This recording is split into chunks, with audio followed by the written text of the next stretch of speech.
All right, all right, all right. Thank you for joining me. Kung Fu Fanta today is like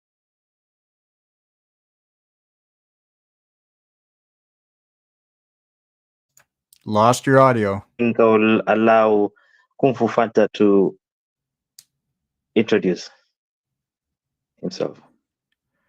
Okay, yes, my name is Mr. Nice, and I'm from the podcast of Kung Fu Fanta.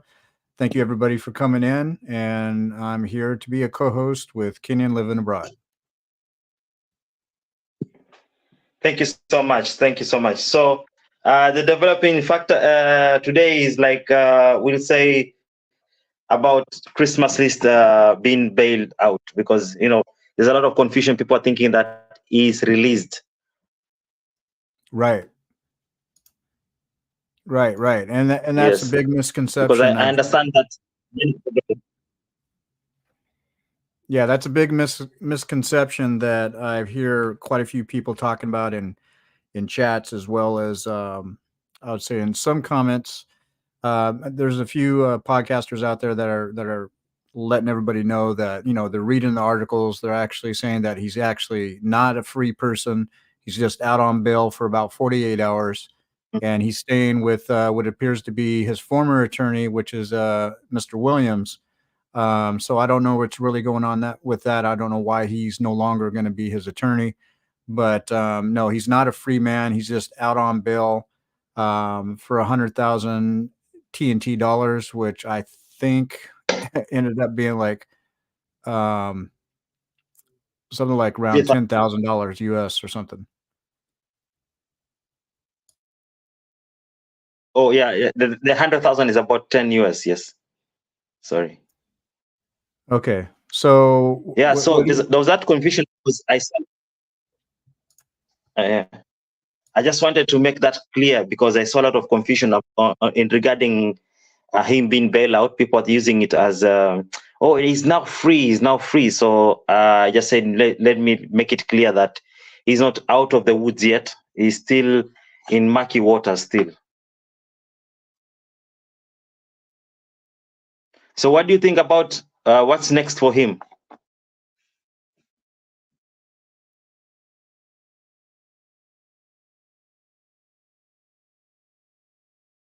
Are you still here? Yeah. well, So I really don't know what's going to be next, other than what we're reading in the papers right now. I mean, we might as well just go ahead and reference what we have, the information that we have from yesterday. A lot of people sure. have heard it. A lot of other people have not. So this is coming from the Daily Mm-hmm. Express, which is out of Trinidad and Tobago.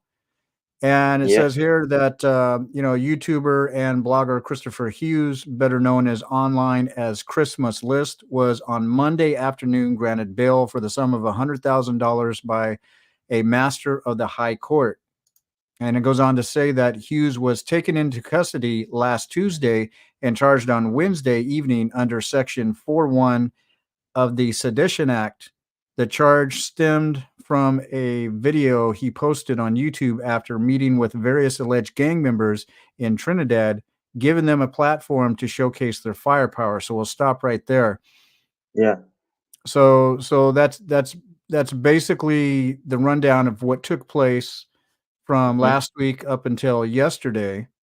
Um, and so basically it's a very serious charge. We got a lot of people that are not doing their own due diligence. They're actually coming to platforms like ours, right? And Yeah. this is normal. I mean, really, it's normal because what have we always done? Growing up, we don't really do a lot of reading.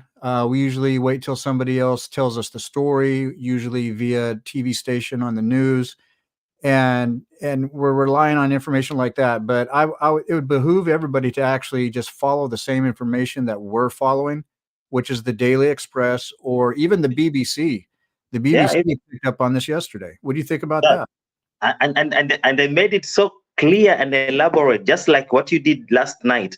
I know, like I'm just I'm just thinking that maybe they took up your article and just publish it out there because you did the video and BBC came out and give a clean description of what you discussed it on your channel, the Kung Fu Right. Fighting Show. Right. Obviously, they did. I mean, when they started referencing the way they referenced Somalia, Kenya, and Cuba, Yeah, I already knew that they were checking other people's videos out, checking sure. other people's blogs out, so various information from different sources. But, the thing is that people need to get off this high horse. That petition that's out for Christmas list has no bearing whatsoever on the court case, none whatsoever.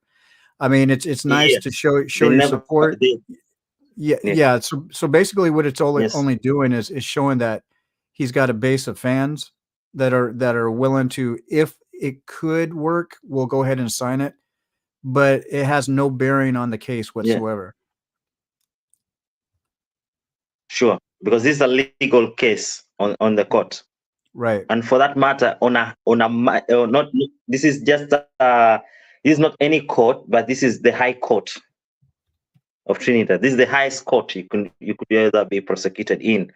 And Right. with matters where I'm seeing even a former attorney general being involved, that's something to be really, really aware of. I see a lot of people coming in right now. We have Mr. Beer. The government is making free money from him, and they're doing all this to all of us here. Yeah, that's a very interesting observation you've made, Mr. Beer. Out of 718 KLA, how are you? How are you too, you brother? Mr. Bias goes and says what he got charged isn't whatever a law was there. It was just made up for him. Oh, I didn't know. I Well, thought this well, actor has been there for some time.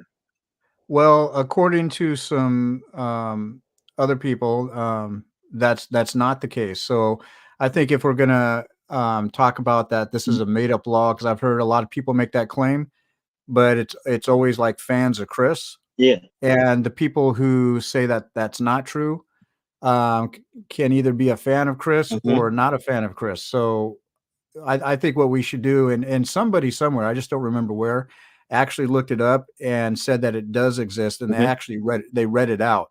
So I think what we need to do, when we Yeah. talk about the subject again, and either, let's find out if we have to debunk this rumor, because right now it's a rumor that it doesn't exist. We don't know if it's a fact. So if I can read that it's a fact, The, that it's actually a law implemented in that country, and somebody was saying it was back in 2021, I think, or no, 2018, 2015. 15. Actually, this has been actually implemented since the year 2015. It keeps on Okay. getting new clauses and Uh-huh. being polished. But from 2015, this has been the government's goal or to attain. Okay. So let's just Yes. not spread any rumors until, like anybody in the chat or anybody, it doesn't matter. Let's just not spread any rumors if something you're not sure about, or if something is absolutely not true, if you're trying to push something that's not true. I mean, we're all grown-ups. If we don't know, then we don't know. But if we find out that it's true, then let's just go ahead and tell the truth. If it's a law, then it's just a law. And if they're charging him with that, I don't see how they can charge him with the law that doesn't exist. Yes. And this is not an international court. So Sure. this is the court of TNT. So if it's not an international court, he didn't create an international crime, as far as I'm concerned. He's an international tourist that basically, broke some laws within the country he was touring in. And he also, let's just also bring up the fact that he went in with the wrong visa, and that Yeah. was not a mistake. That was allegedly on purpose. And the reason why I say that is because he actually did lie in the questioning with the police, saying that he does not do this for money, that he's just shooting and he's just sharing it with the world. But yet, before those Trinidad videos were privated, I looked at a couple of them. They were fully monetized. They had ads on them. They had the thanks button on them. I mean, it was fully monetized. So now that he's saying that to the police, he lied to the police. So that's not alleged. That's a fact. He lied to the police. So, what do you have to say about that? I mean, let's go ahead and just talk about that a little bit. Why he lied to the police? I think he thought maybe it could be an easy, because he has experience of on being arrested on such cases. He was arrested he got lucky in Kenya. He was arrested in Cuba, and he was arrested in Somalia. So I bear to believe that he thought this could be something that he could actually easily slip away. And sadly, this was not the day. Sadly, this was not the day. Right. And let's go ahead and just continue on finishing the article. It's not a long article from yesterday. So Yes, I ended actually, up. you asked about sedition law. So if you just type Trinidad and Tobago sedition law, so actually the act is under Chapter 10 of 1920. So it has been there, but now this is now a new clause, Section 4 of Part 1. So Okay. because with the law implementations, what normally happens, the category is always there, and then when a new entrant of a problem in the society is put on place, and the government captures that, they make a law. So this one for the gangs, it is something that happened because the government was overthrown in 1990. So the gangs have been running all along. So by the 2015, they decided, now I think we need to make a law to abolish the gangs in Trinidad. So the law has been there, but it is keeping up with the changing environment every day. So the law has been there. So whoever saying the law is not there, we have information. You can just check Trinidad sedition laws, and you can get a PDF from the government, and you could actually read it for yourself. Okay. So it might help just to share that on the screen if you can. To finish. If you're able to share that on the screen with your device. Because now it might be very hard, because unless I will just pin this particular website or the PDF on after the comment section, because it will be much easier for those who want to do research more.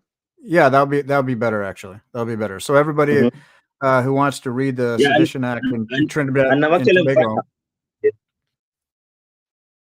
Yeah. I'll pin it. No, go ahead. Yeah, so okay, so I'll pin this information at the comment section for those who want to actually go ahead and look it up. And I'm just noticing right now, I think because Trinidad was also colonized by the British, likewise to us. So somehow I'm finding it so easy to understand what's happening with this case. And now I tend to believe Christmas list.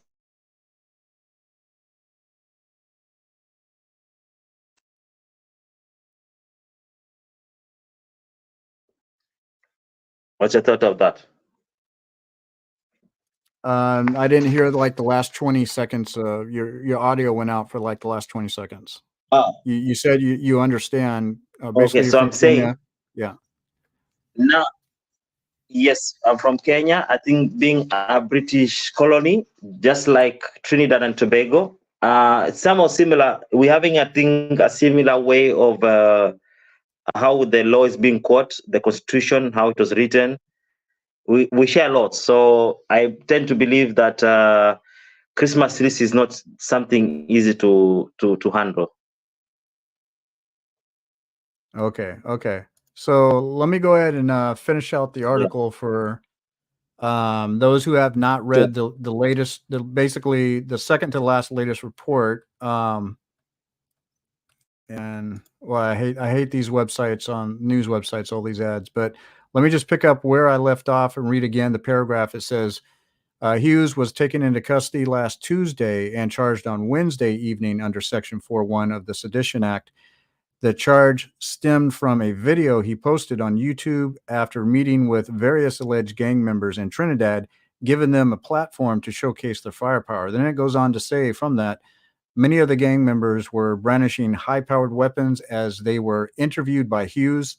This afternoon, the master, Margaret Sokaraj Gazwami, granted bail to Hughes in the sum of TT $100,000 to be approved by the Register of the High Court, or a cash alternative of TT $10,000.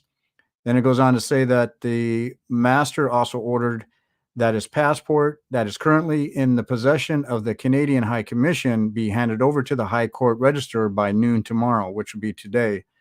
Once he is able to access bail, the master, Gazwami, directed that he reside at the home of the attorney, Kristen J. Williams, in West Trinidad, which I don't know why they even put that in there, until he reappears in court on Thursday morning at 9 a.m.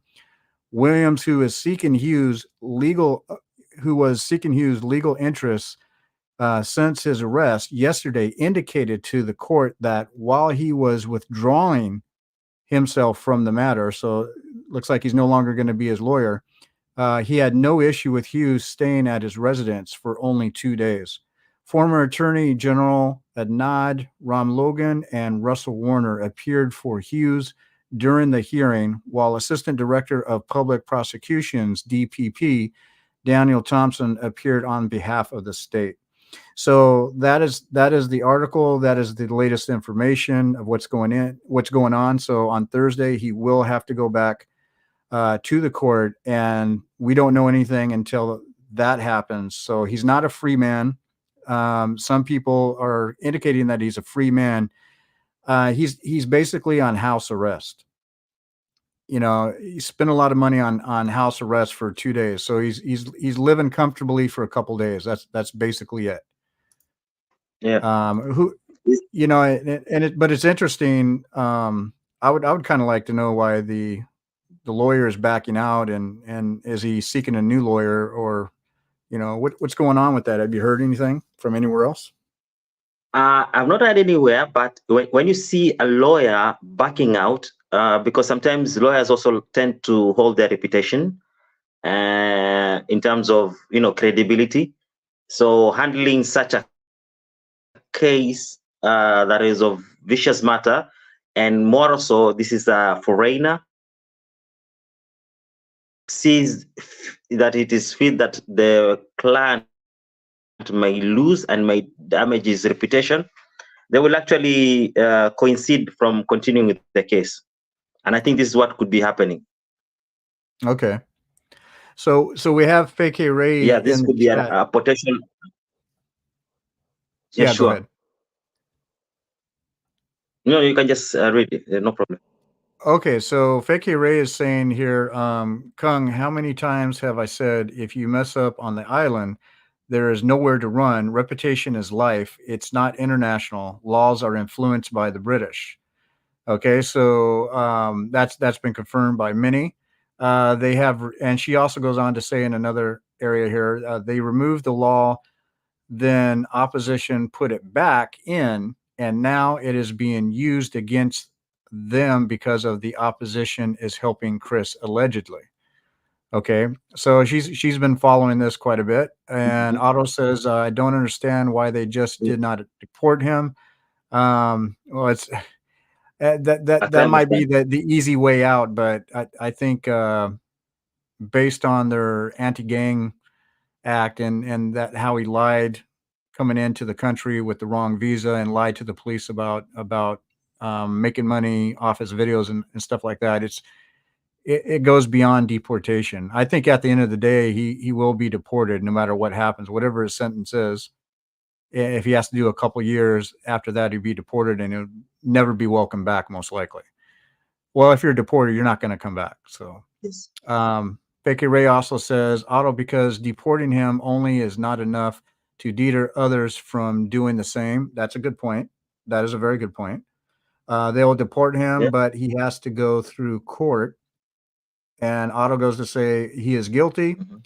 They have the videotape, and if they gave him bail, they should have just sent him back. Okay.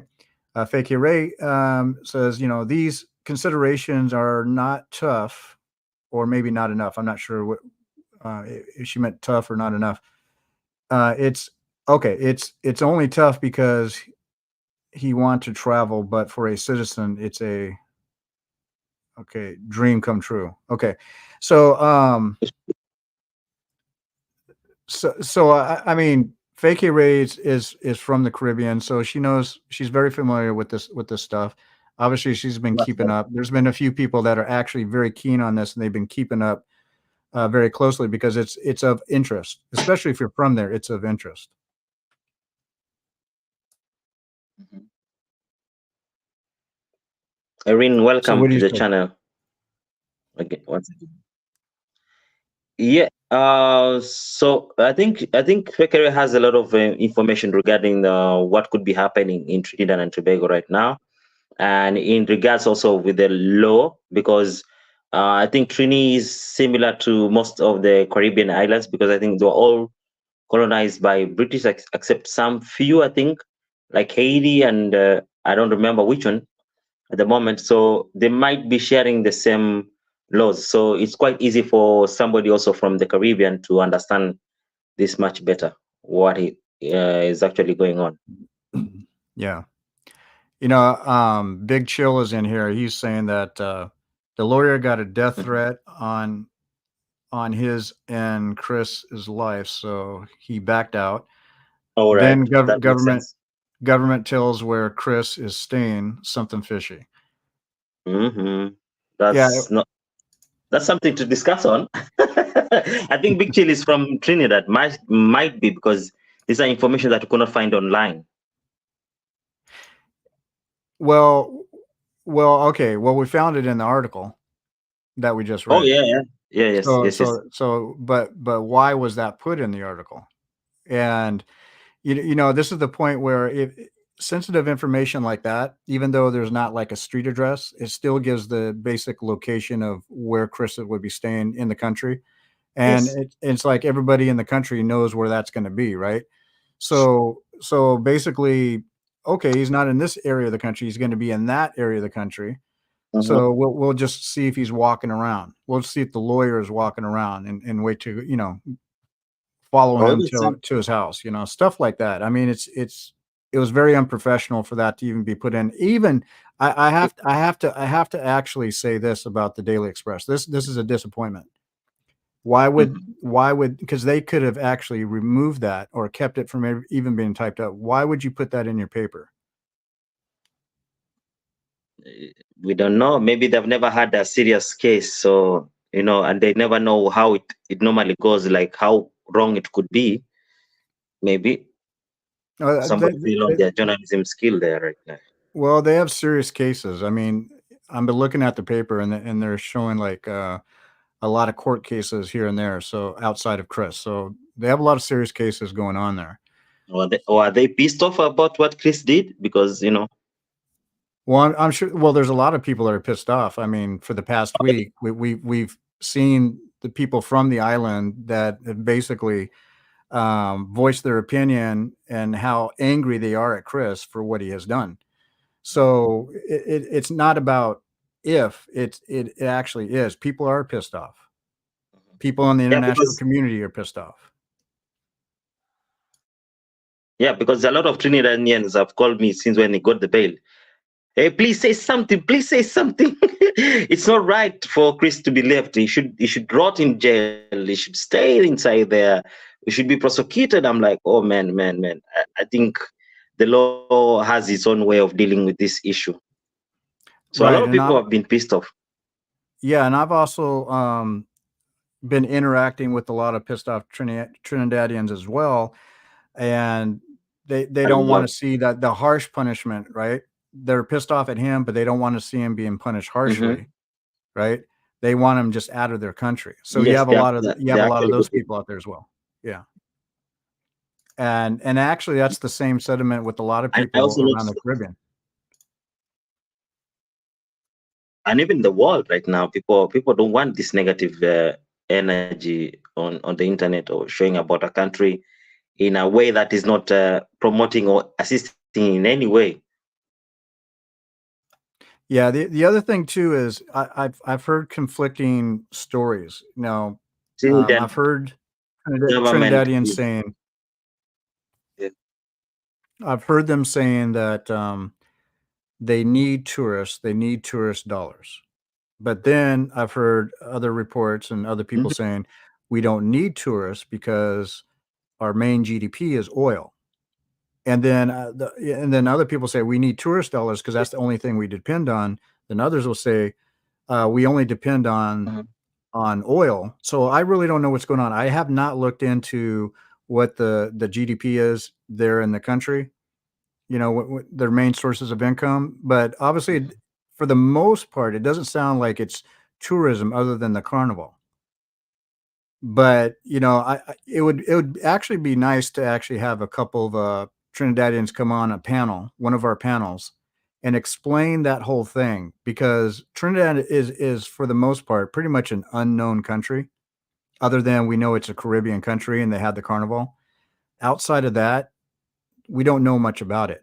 And to be honest with you, when you look at Chris's videos of him, you know, filming the gangs and everything, that really still doesn't tell you much about Trinidad. So he didn't really do the country a service in any type of way.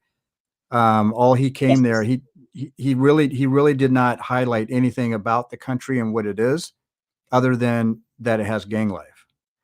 You Yes. know, and so I didn't really learn Yeah, anything he just from came to promote him. what has been promoted. Right, I didn't learn Mhm. anything from Chris. What Chris showed is there's nothing new under the sun. So he didn't really enlighten anybody. But I would like to be enlightened. Like, I even heard Yeah. there was some type of, coup with something I think happened in the '80s. Somebody tried to take over the country. You know, that's something I didn't know about, and I'm interested in hearing about that now. What happened back then, and how the government progressed from then to now. I'd like to know about that. So before, I never had any interest. It was never on my radar, the country itself. But now with this situation, I would say that Chris has brought the opportunity for me to be interested in the country because he didn't show anything of interest other than now that he's in trouble and we're just waiting to see what's going to happen to him. Now I want to know more about the country so I can have a basic understanding of Trinidad. And I would love to have it, a couple, maybe opposing opinions from people that are from the Trinidad, you know, from Trinidad to come on one of our panels and just explain the country and what it's all about. Yeah, because like with the Trinidad, they have a website known as Visit Trinidad and Tobago. Okay. Man, I was shocked because what I know about Trinidad and Tobago, because I am coming from Kenya where we have athletes, and Trinidad also tends to have athletes also running for the country. So that's what I only knew about this country. And when I opened the website, visit Trinidad.tt from the government, the website is actually really good. It explains a lot of things to do. And I was like, Chris, in all the list that was there to do on the guide travel for Trinidad, you went for what they said is there's the travel advisory. But if you check on the way, they have carnival, they have beaches, they show even how to get around, how to book your tours, they give you travel tips, you know, we show you even where places where you can stay. And man, I saw the website and I was like, this is heaven. They have beautiful lagoons where you only travel there with the boats. So I really wanted to know more. I really now want. I'm now interested. I was never interested with the Trinidad that much, but this whole situation, I think for me it's been a reverse marketing. Now I want to know more about Trinidad. Right. And later on, I would like you to send me that information of that website and share that with me on the back end. Oh yeah. Um, yeah. So the other thing too is, you know, I've had read, you know, not very much, but I've also read and listened to people who are from Trinidad, and they say we don't want any tourism. We don't want tourists. We just want to be left alone. We have our own ways of making our own income or whatever. Basically, Yes. I think what it is, that small amount of people that are here saying that, in my opinion, right now, as far as I can understand, is Yes. that I think because of what Chris has done, that they Sure. no longer want other people to come to Trinidad and Tobago and do the same thing that he's doing. But Vice News went there. I haven't watched the full video, but they went there like over 10 years ago. And so far, from what I'm seeing, they did the gangs, but they did a much more professional job, an actual professional job. But there was a point in the video where the interviewer started drinking alcohol with the guys that were in this gang that he was interviewing, and I thought that wasn't very professional. But outside of that, and I haven't gone through the whole video yet, but outside of that, Yeah. the way they conducted it seemed like it was very well planned. It seems like they Mm-hmm. got the cooperation maybe of the government, not just the gangs. And so far, I haven't really seen any brandishing of guns. And this is Yeah. over 10 years ago. So I'm sure Chris probably watched that video. I'm sure he's watched a lot of videos about Trinidad before he went there based on gangs. So anyway, and that particular link was shared by somebody, I think, from Trinidad in my comment section. I didn't approve it, but I went ahead and checked it out. So I've said before, is Chris a journal? And if he is, why isn't he conducting himself in a professional manner? He's going to know about the do's and don'ts. If he's a professional journal, he'll know about the do's and don'ts before going into Trinidad, before going into Somalia, before going into Cuba, as well as Kenya. So he's not doing his due diligence if he actually is a journal, which I don't believe at all. As for me, I don't believe he's a journalist because the way he operates as being a journalist, that's not how journalists do behave. Journalists have some level of description, like they know what to share. They check first if this is going to harm their community. So he ought to have known that this is not right, what he's actually trying to do.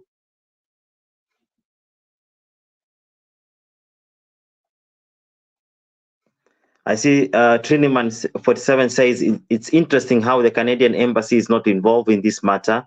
He might be penalized by the Canadian government when he returns.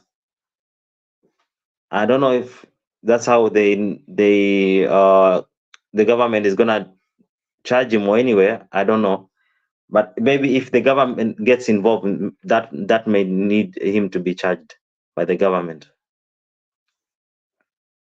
Rambo 954, welcome. Thank you so much. Court info is not secret. Okay. In the Caribbean, court day, people show up. It's not a private, it's not private. Okay. So I think.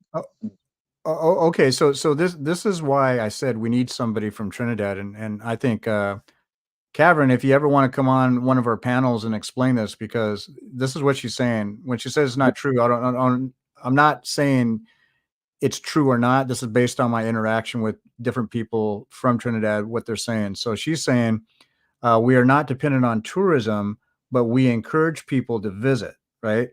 Trinidad government did not want other YouTubers to come to Trinidad to try to recreate Chris viral videos, which is totally understandable.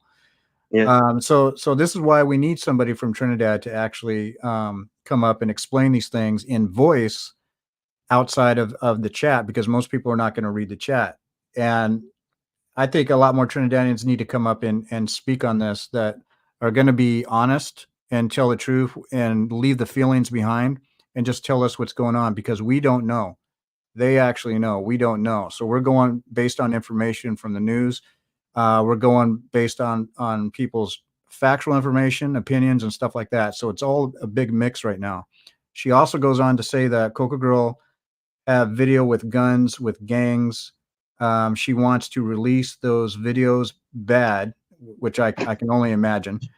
She is one of them who went to Trinidad to recreate Chris videos, and that is an issue. Recreate. That's actually that's a great way to summarize what people are wanting to do. And these travel vloggers are way out of hand. Too many of them are getting way out of hand. I've been seeing it all over around the globe.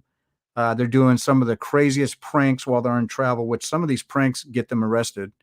We had this Somalian guy in America called, what's his name? Johnny Somali. There is Somali. Yeah. He's basically, I guess you could say, like Chris, but he's a young, stupid, dumb kid, and he's doing all these dumb pranks in Japan, and ended up getting him in trouble. Yeah. That he left, and they basically invited him, from what I understand, to come back just so they can arrest him. And Mm. right now he's in big trouble in Japan. They gave him a lot of chances to stop his shenanigans that he was doing there, but basically he's totally disrespecting the people there. He's disrespecting the culture, and now he's in very big trouble. And because of people like him and people like Chris, people like Cuckoo Girl, and D, they're messing it up for other travel vloggers who are not doing these stupid, dumb things when they go to other people's countries. Yeah. What say you? Yeah, I believe that for this to go, if Christmas list will be allowed, because at the moment, you remember when he was arrested, he had 325 or 326,000 Kenya views, but right now we are talking about 500,000. He has gained about 150 for all this fiasco. Only this fiasco has created him 150,000 subs. It's unbelievable. So I'm imagining a point whereby he will be finally released, and his case concluded, and then it seems he goes out and says, he actually returns the videos back to public and says the government had nothing on me. Trust me, this guy will rocket to 1 million, and then what will happen? Every YouTuber who wants to grow their channel, they will take the risk. Can you imagine the madness? And can you highlight, let's see here, Davey VTV? It's not too far up. If you can highlight his comment. Yeah. Because a lot of people who are not YouTubers need to actually see this comment, and we can weigh in on this easily. Yeah, right here. So thank you, KLA and Mr. Nice, for staying on this. It's disturbing how many YouTube channels are in support of CML and have been fooled by him. They don't see who he really is, or they don't care. So I'm gonna say, for those who are not YouTubers, and what's going on in YouTube with a lot of small channels and stuff like that, or even some big channels, they basically want a free YouTube card, or let's say a content creator card, to do whatever it is that they want. There's this subculture of not just YouTubers, but any platform that does content like YouTube, to where people think that because they're making money, for the ones who are making money, they're like big kids in a candy store. They've never made this kind of money before in their lives. And so now they think they're basically untouchable. They can say what they want. They can do what they want. They can dress how they want anywhere it is that they are. And then, and they're abusive. right. And then the majority who are not making money are in support of them, because they have the dream of being like a D Mwango, or a Frederick Marwa, or a Christmas List, or this Johnny Somali. All these people are creating chaos in the content creation world, and they don't care. So these smaller YouTubers, these smaller Facebookers or whatever, they look up to them and they'll support them, knowing that they're wrong. A lot of them knowing that they're wrong, right? Very important. Right, but they don't care, for the simple fact that it's like a cult. It's like they want to be them. Yeah, it's a cult. So you're following somebody and you're supporting them, and if they get in trouble with the law, then they're going to cry foul. However, when you cry foul, yeah, when you cry foul, and you're not the one behind bars, but you're supporting somebody that's behind bars, and you don't know what's going on, right? Why they got themselves there. Do you really want to continue following the footsteps of that person? Or do you want to just take the best things about them and maybe apply that to your content creation, and leave out all the other mess that they created, so you don't get yourself in trouble? So a lot of people out there, this is what's going on in the content creation world. We just have a lot of irresponsible people creating videos and behaving in ways that you can't even imagine if you haven't seen it. And so YouTubers, a lot of YouTubers, and I won't say most, are a problem when they go to other people's countries. They are causing problems in your country, and they have plans to do it because a lot of them, they plan this out. Chris planned out everything that he did. Dee Mwongo planned out everything that she did. So did Cuckoo Girl planned out everything that she had done. So this is a big issue. It's been talked about a few times. I think it should be talked about more because there needs to be ethical responsibility with content creators going into other people's countries. There needs to be that code of conduct, and they need to understand it and they need to follow it. Yeah, and then Canadian government knows about it. Trinidad and Tobago is a democratic government and not. I cannot continue. So, Tattoo Mark, thank you. This is the first time I'm seeing you, Mark 1000.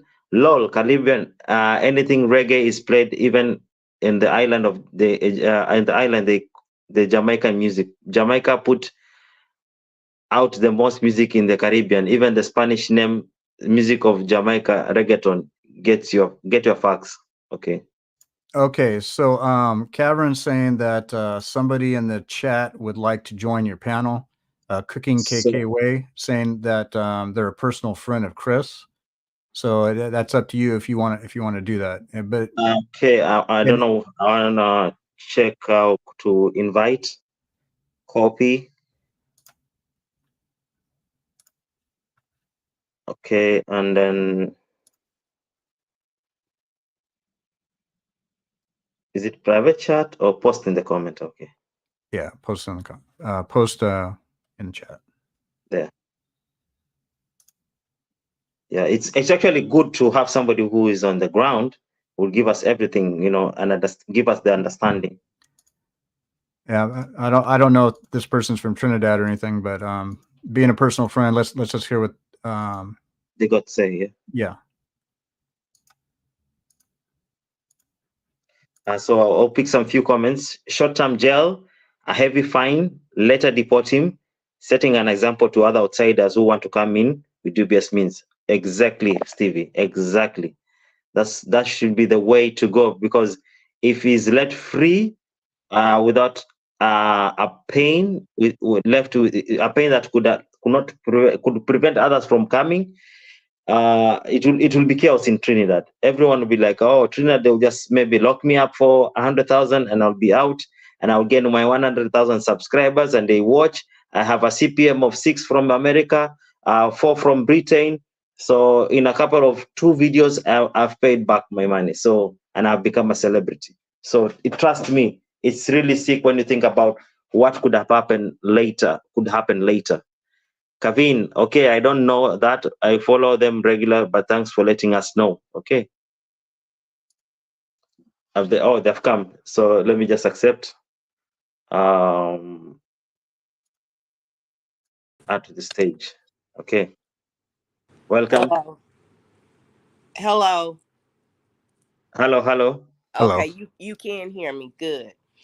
I want to say this. My name's Carolyn. Let me start there.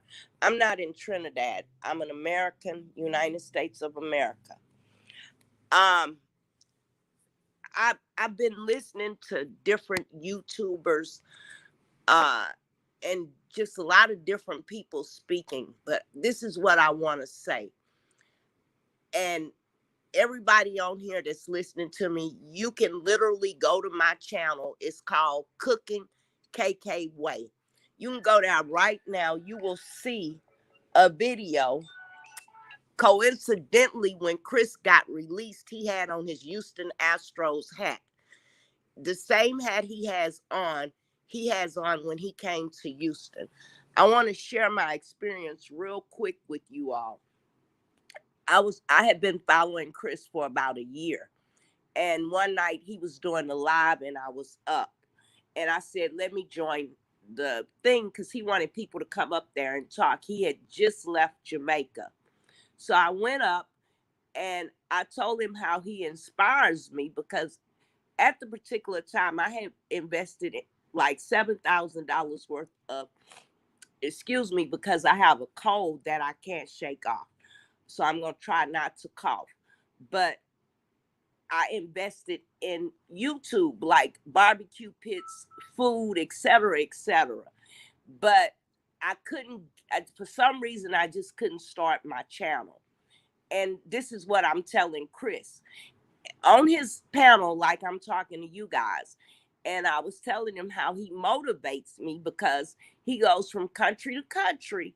Don't forget now, I've been following him for about a year at this point.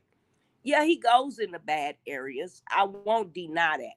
But he also goes to just the regular common people. Okay.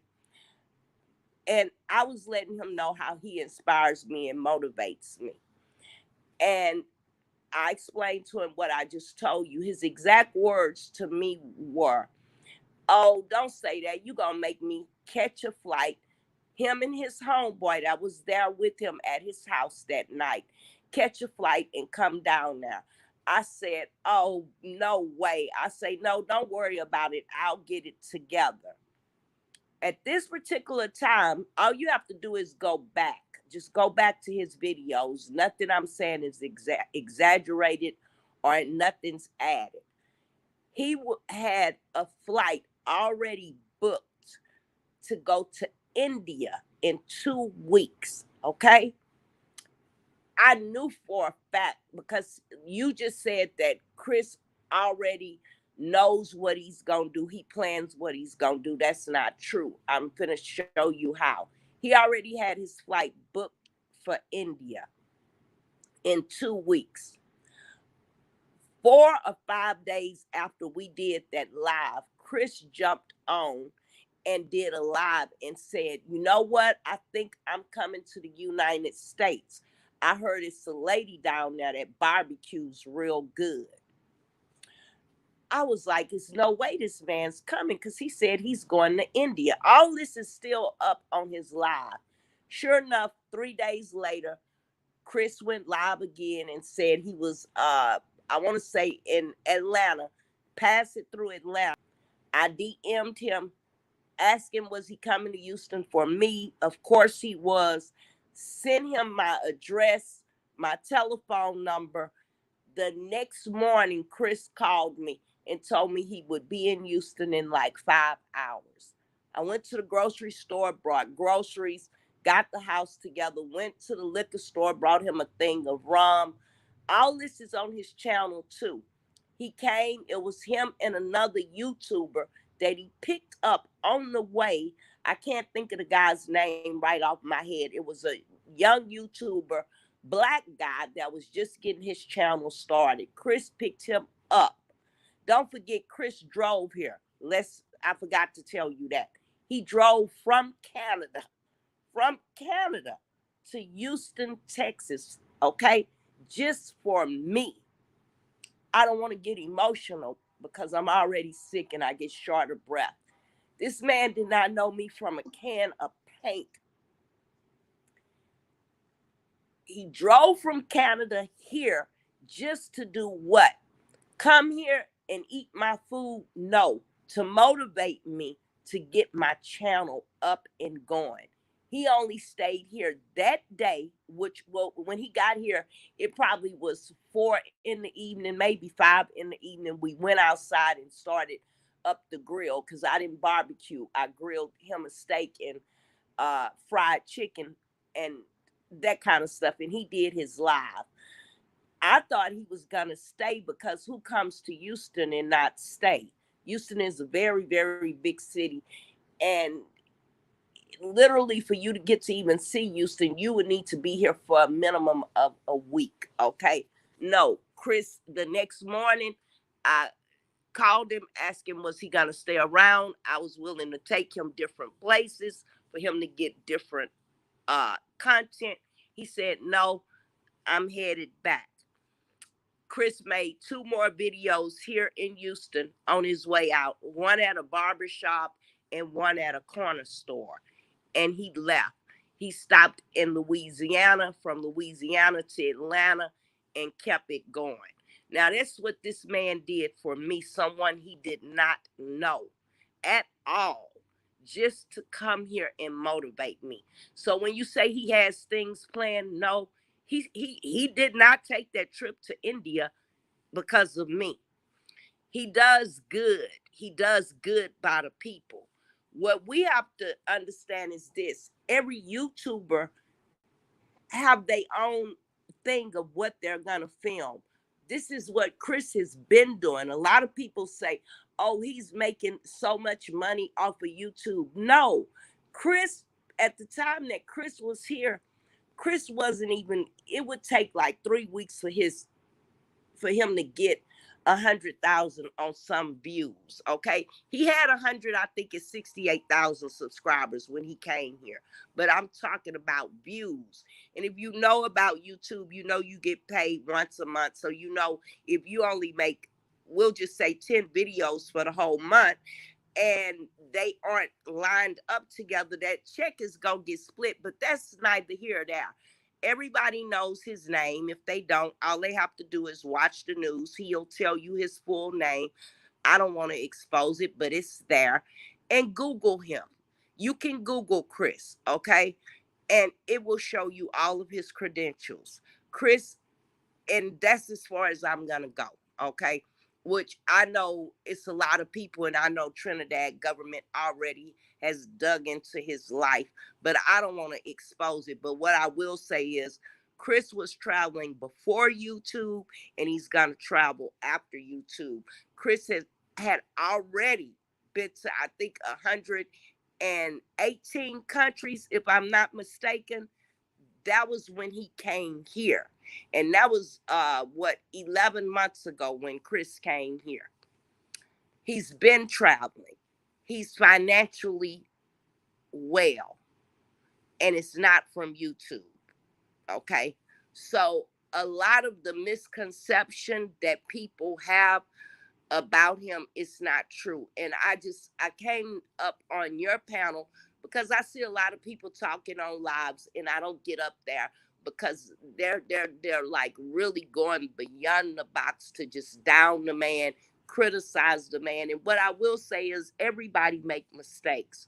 We're all imperfect.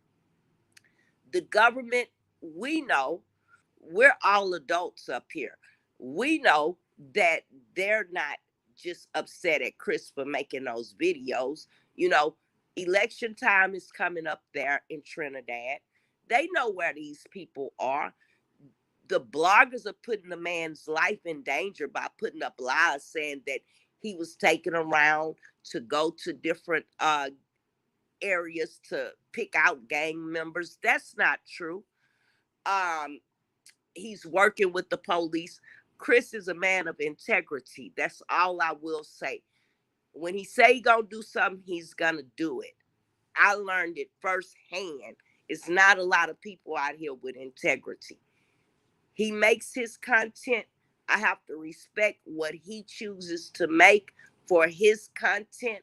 Some people may want to say it's not suitable because he's going to black neighborhoods, bringing out the bad, blah blah blah. Well, it's a lot of people doing that. The news do it every day. We don't say anything to them. The news do it every day. And Okay.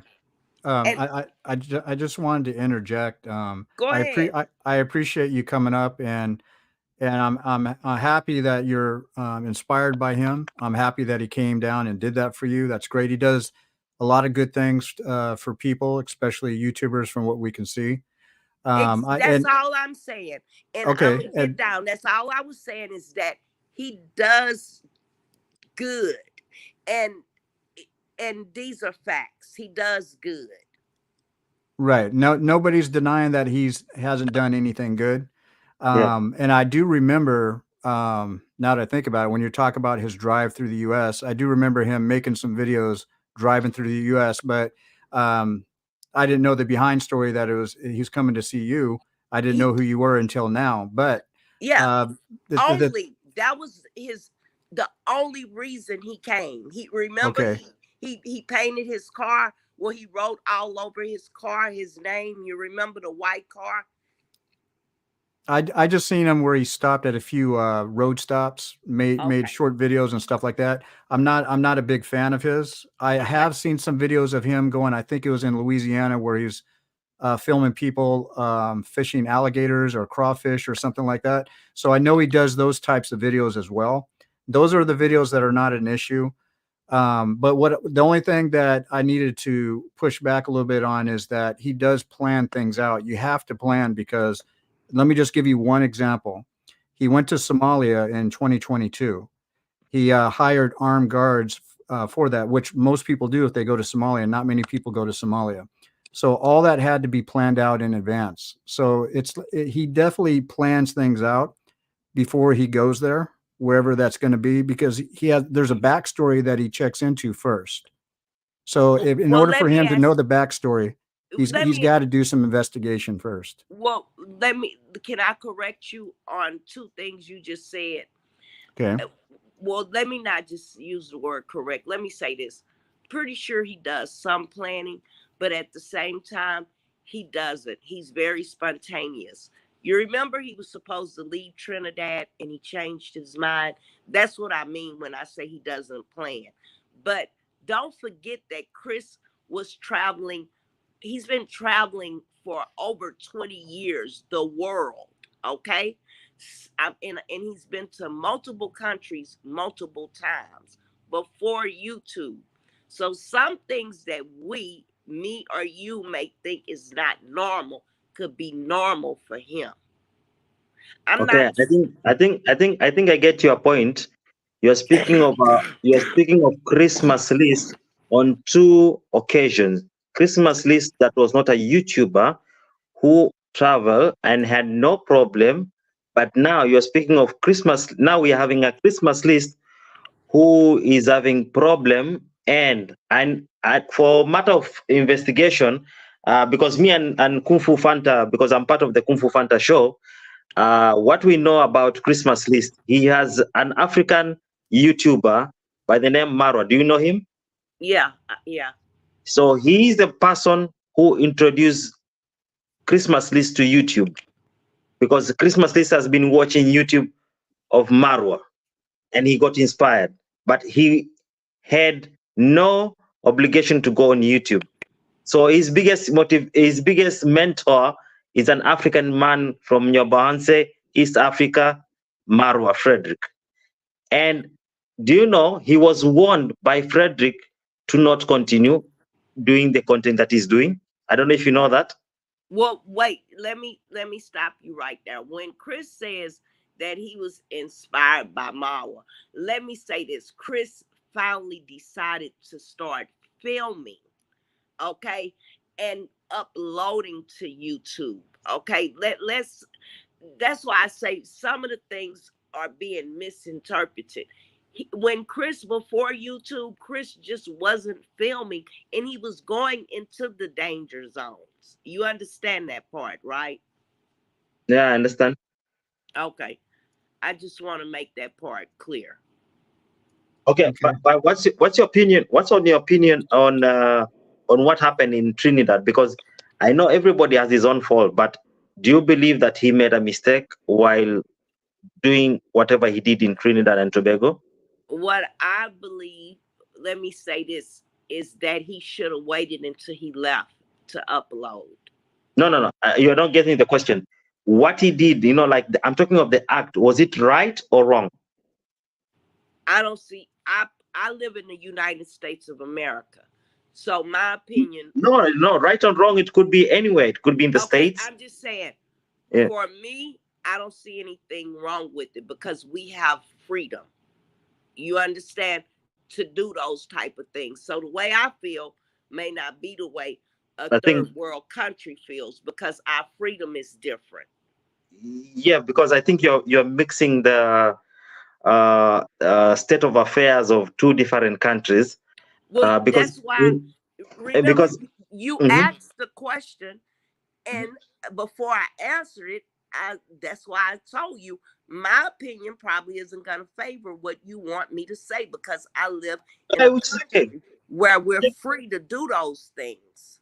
Okay, so that's what I'm accustomed to. You understand? Okay. I'm accustomed to that. So I don't see any. What I mean by accustomed to, I'm accustomed to us having free will. And so I'm not going to see anything wrong with it.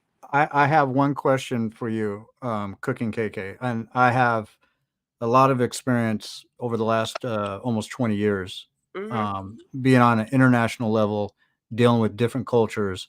I'm married to a different culture, you know, in East Africa. So my question to you is, do you believe that somebody from the United States, or Canada, let's just say North America, when they go to someone else's country, is it your belief or not that they should respect the culture and the rules and regulations of that country?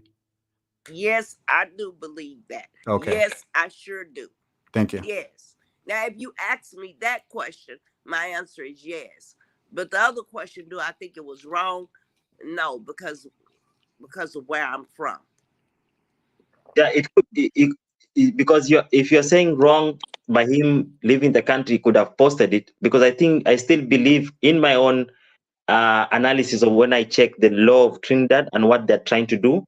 I think just even creating that video for me was actually wrong for them. Maybe in America, maybe in Canada wouldn't be wrong, but for a particular country that is trying so hard and they're trying to find, even they have issues with finding money, enough money to curb this menace, I don't think it's a justice to them. And I think that's why they might be frustrated and they don't know what they're doing even sometimes. Well, yeah, I mean, the question that the other guy asked me was different from your question. You asked me, do I think it was wrong? I told you no, because I live in America. Freedom is what we have. Now, do I think it's wrong if that country, if those are their rules and regulation? Yeah, I think it's wrong for anybody to do anything that's wrong, period. So if it's wrong in that country, then he shouldn't have done it. We are finding out now, after Chris has been locked up, that that's against their law. You understand? I don't think Chris was aware of that, because I don't see him doing it, walking around so freely and doing that, knowing it was against the law. And the reason I said, let me clarify this with you, my brother. The reason I said I would have uploaded it when I left the country is because of the situation he's in now. That's the only reason I said that. To get out of problem. But I hear you. I hear you. We also made some sentences before that he should have maybe even have private as a video, or he should have not uploaded. But for me, honestly, to think about the whole scenario right now, when I look at the Trinidad Constitution and I just look at how these things are panning out, I think he was wrong to even just create that video.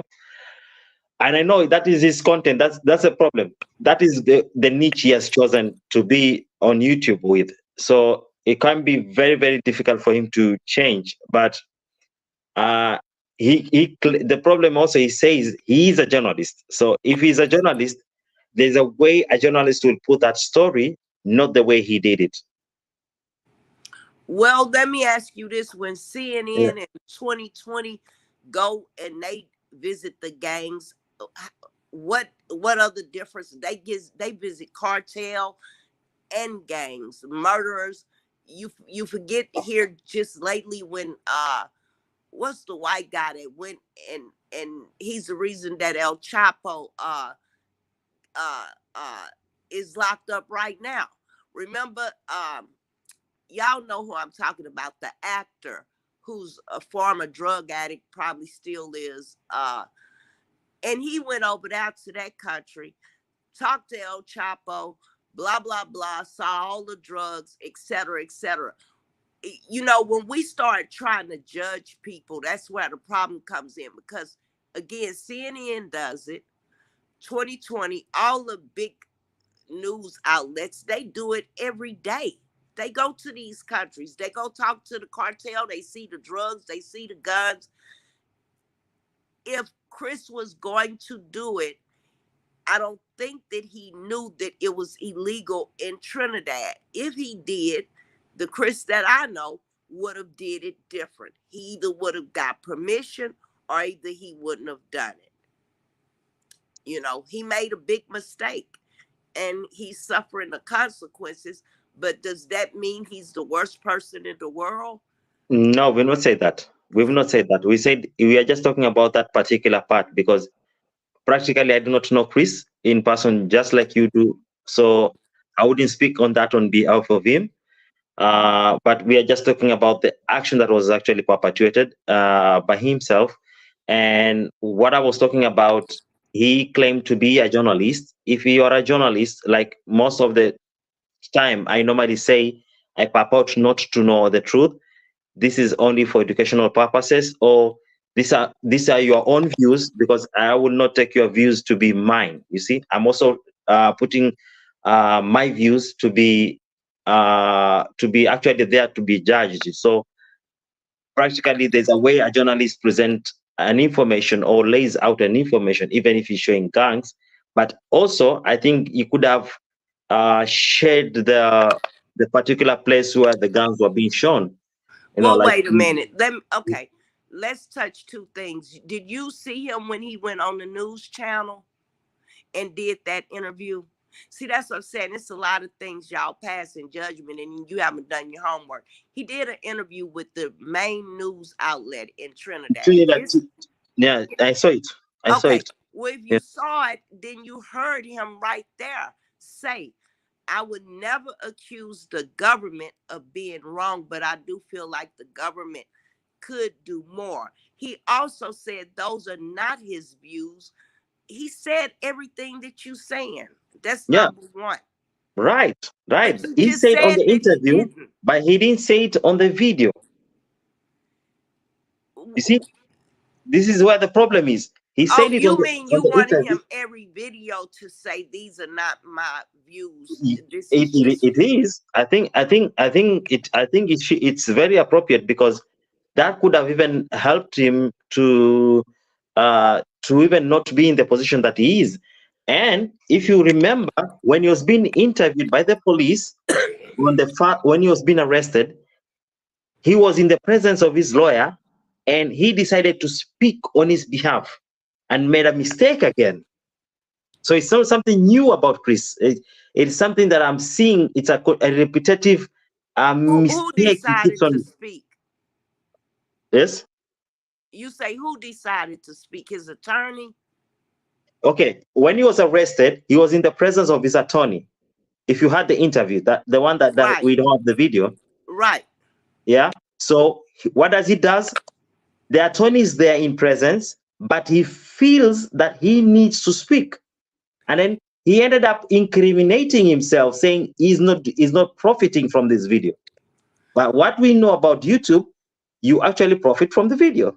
Well, wait a minute now. Hold up. Now this is beyond us. This is just law stuff. This is now about the how the law has been when you go under an investigation and you decide to speak on yourself, on your behalf, and you ignore the lawyer. Because if the lawyer was to speak for him, I know the lawyer wouldn't have said he's profiting from the video. He would have actually absconded from speaking on that. But he decided. The attorney was the do you think? Let me ask you. We're talking about the interview where the man was asking him questions. The attorney, correct? No, it was the police asking him the questions in the presence of attorney. Right. No, because if you recall, I think we have that one wrong. I think that was Chris's attorney asking him questions, because you remember Chris told the man, he said, they told me they called you and you weren't there. And the man said, I'm here, I got here this morning. You remember? No, that's not what happened. That's not what happened. He was actually speaking to a police officer, and he said, when they asked if you had a lawyer, he says, no, I have this lawyer here. Yes. No, that wasn't his words verbatim, but I have this lawyer here. Everybody was keen on that's the first audio leak that came out of there. Right. And he said he had a lawyer present right there, because they were asking him, did you have a lawyer present when the police were asking him questions earlier? And he said, no, but I have one now right here. So everybody heard that. So that's definitely something that he agreed that there was a lawyer there right there and then for that particular audio leak. You telling me Do you think, I'm asking you all, do you think his attorney told him don't answer the questions and he did it anyway? We don't know. We Yeah, don't know, but we don't we are know that. talking We about what can't we had. speculate that. We can't Uh, speculate on that. We're speaking on what we had, and we're giving a verdict on what we had. okay, I'm just asking though, but do you think what, but you're saying that he wouldn't have spoke. No, you say that his attorney was there and he decided to speak. But how do you know his attorney didn't tell him to go ahead and talk? That we don't know. No, we But don't. but So we just he said on assuming. that particular audio that his attorney is right there on that particular audio. So all that other stuff we don't know. Yeah, well, we don't know if his attorney told him he could speak or not. So I don't want to pass judgment on things that I don't But know. but also we have to wrap this up pretty soon. But also within that same first audio leak, he did say that he's not monetizing his videos, but yet on his Trinidad videos prior to them being privated, not deleted, I seen that all of them were fully monetized. So that is something that he lied to. That is a lie that he told the police when he was making that story. No, that's That's not a lie. If you go no, because I actually went there. I know, And but I looked at the videos. They were fully monetized. you're right. They were at that point. Let me tell you this. If you go back a few days before that, go to his community post. It's either on, it might be on Instagram. He went on live and said, YouTube is not uploading my videos right now. They have me like on hold, like so to speak. Okay. So I have to interject because you're missing the point. The videos that were on there about Trinidad, they were on there and they were monetized. So what he's talking about in the Instagram post or the Instagram live has nothing to do with what I was talking about. What I was saying is that his videos were monetized for Trinidad. And that's all I'm going to say on it. We wanted to get your story and everything. Okay, well, I just want you to know. I see that you're a little biased, and that's okay because I'm biased too. And at the end of the day, I'm gonna take Chris' side. And I I understand. do. I what I will say is this: I'm not gonna wish jail on any man, especially a black man. And I don't think a black man should wish jail on anybody. No, Knowing no, no. how. It's not about colorism. No, we are speaking about Christmas list, and we understand he's a family man, and we do not also wish the worst for him, but we just want to highlight what mistake was done so that another YouTuber, Don't whoever do it it. is, will never do it. Right, and I This is the understand purpose that. of this video, actually. Okay, I know. I'm just saying I'm not wishing anything bad on him because again, and thank you all for allowing me to come up You're on the welcome. panel. You're But welcome. again, we are all imperfect, and we all, if we believe in a higher power and God, He's a forgiving God. So if He can forgive us, who are we to not forgive Chris for the mistakes he made? You know, whether you like But him we or ought to be not. careful. We ought to be careful. Let's not misuse the power of grace from God to Well, misuse it. no, I'm saying Yeah. I can forgive him for his mistakes. Okay, that's all I'm saying. And Yeah, and the government should. And the I'm government of not here Trinidad to should. judge him. He made a mistake. We're all imperfect, you know. But thank you all for allowing me to come up. And again, I'm gonna be biased, and I respect the fact that you all are. But thank you It's all for right. allowing me to come up. It's your, it's, You're it's your very opinion. welcome, and I'm glad that you came up and told your story because Yes. it was enlightening to hear it from somebody who actually appreciates Chris. Okay, thank you all. You're welcome. Okay, so it's always a good example to agree to disagree, and Yeah. I think that's exactly what had happened. We have differences of opinions. We don't need to like push. When people have difference of opinions and they're fans, we don't need to like try to convince anybody. I'm not in the business of convincing anybody about anything. What I'm out to do really is to react and look at what I have to work with and then I'm going to give my opinion.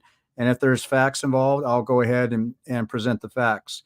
This is why I say it's very important at this point in time that either you or me or somebody else get somebody like Carolyn, who's from Trinidad, and maybe some other people who are not for Chris for what he did, and maybe even somebody who is for Chris for what he did, and let them speak, because these are the folks who are from that country.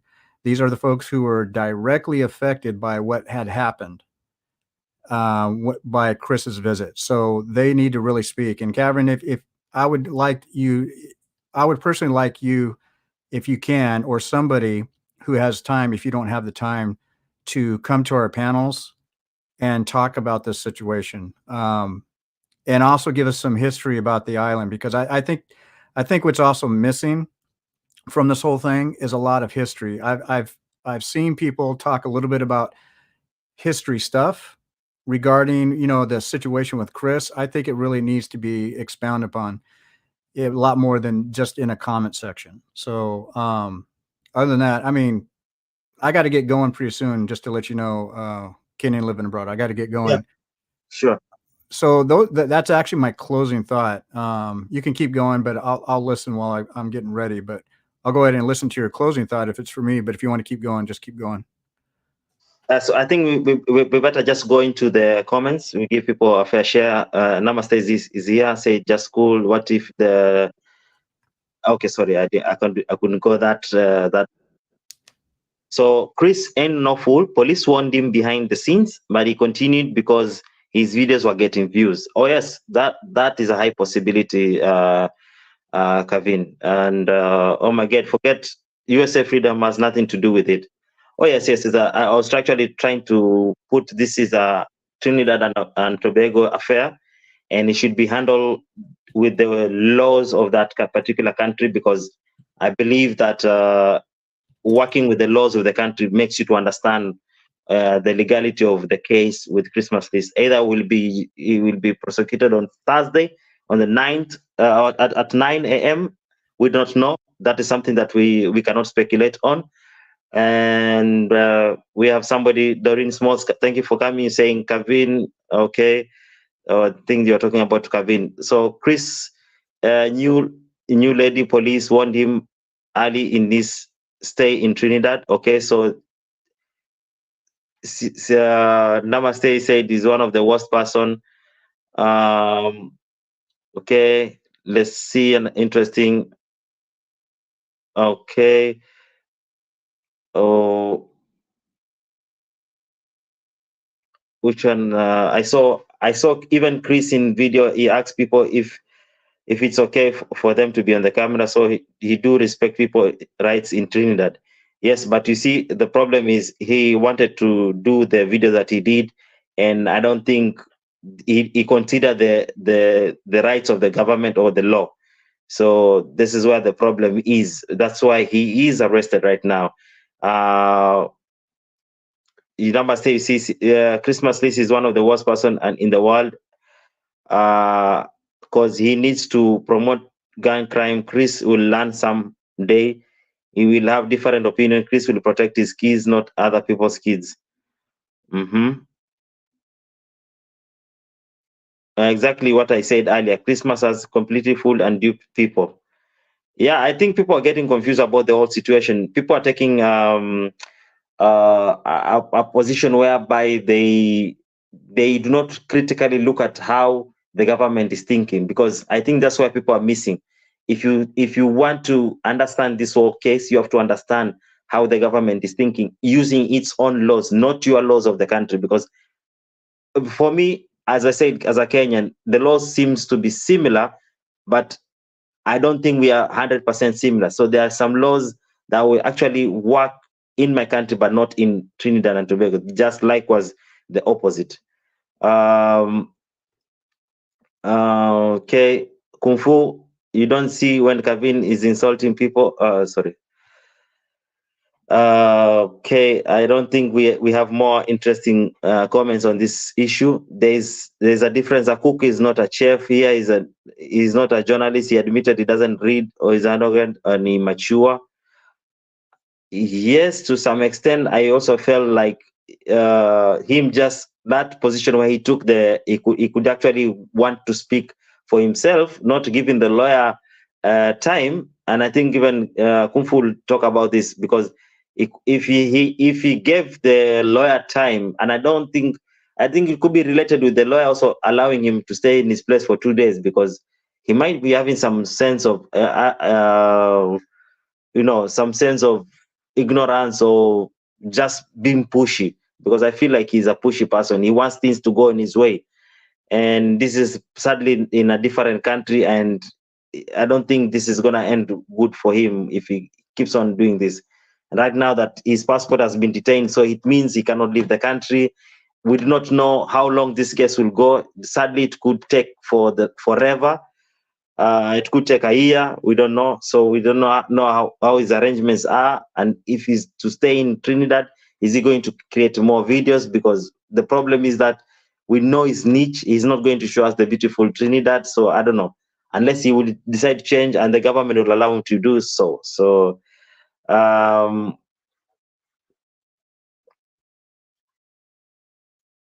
yeah, I have at least 2 links that shows his videos are privated, not deleted. That's true. Also, me, I found the links, and when you click it, it shows privated, not deleted by the content creator, because that's what it should have been indicated. Chris also said this Sunday night live that had videos ready to go, but he was not releasing them until they were monetized. Okay, so he had even more videos to maybe, so that's why the government take his equipments. Namaste, we are all based, but we interact objectively. Thanks, Kenya Living Abroad, for allowing this letter to come up. Great interaction. God doesn't like guns, though. Yes, true. For sure, I highly regard all opinions, because I realize we are all of divergent views, and we ought to respect everyone's view. So for me, I allow, but I will tell you where I see as it is. Like, if this is wrong, I will tell you this is wrong. I will not beat around the bush. I will not try to be scheming about anything. I will just tell you what it is. And I'm actually concentrating on the comments in regards of this case. So if you see me jumping some, because they are not related to this case, so that's why I'm jumping most of the case, the comments. But we continue. Eva Miller, thank you for coming. You're saying you're saying he should have a banner stating that they are not my views every time he does in a video. Yeah, I think he should even at the end of the video or beginning, like, this is not I do not promote this, because it actually helps. Even when a case like this will happen, you can actually say, I did this not on my actually assist him in the case. But now having the raw videos out there, it's actually risky for him. Kevin Mushata said, just cool. Just imagine the amount of people who run rings around her. Okay, I didn't get that one. We too, black people are forgiving. Yes, that's true. We are very, very forgiving people. Okay, I'm looking for another interesting comment. Okay, Cameron Murray, game developer. Is there a link to speak about my experience with Chris? So you want to come up, Cameron? And I think Kung Fu might be wanting to go home, but yeah, I'm gonna go ahead and let's see.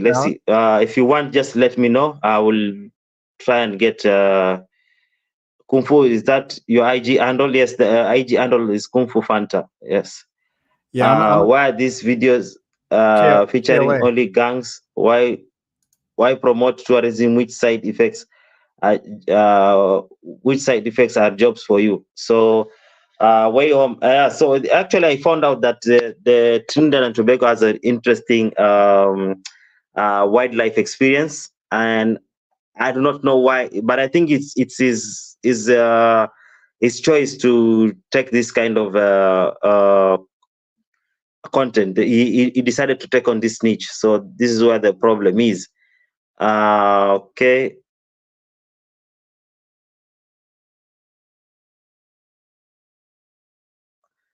Okay, I'll speak on my behalf. So I think I could allow, because so we have Kung Fu has left. He needs to take a break because tomorrow is another day. People need to be somewhere. So I may post, and please, Cameron, if you're coming, please don't make unnecessary. I will just post the link. Yeah, just come and I will not block you, but just be respectful. That's what I will ask. How can YouTube block 80 and they're paying Chris all the money? Africa, you're talking about African Tigress? I do not understand 80. Okay.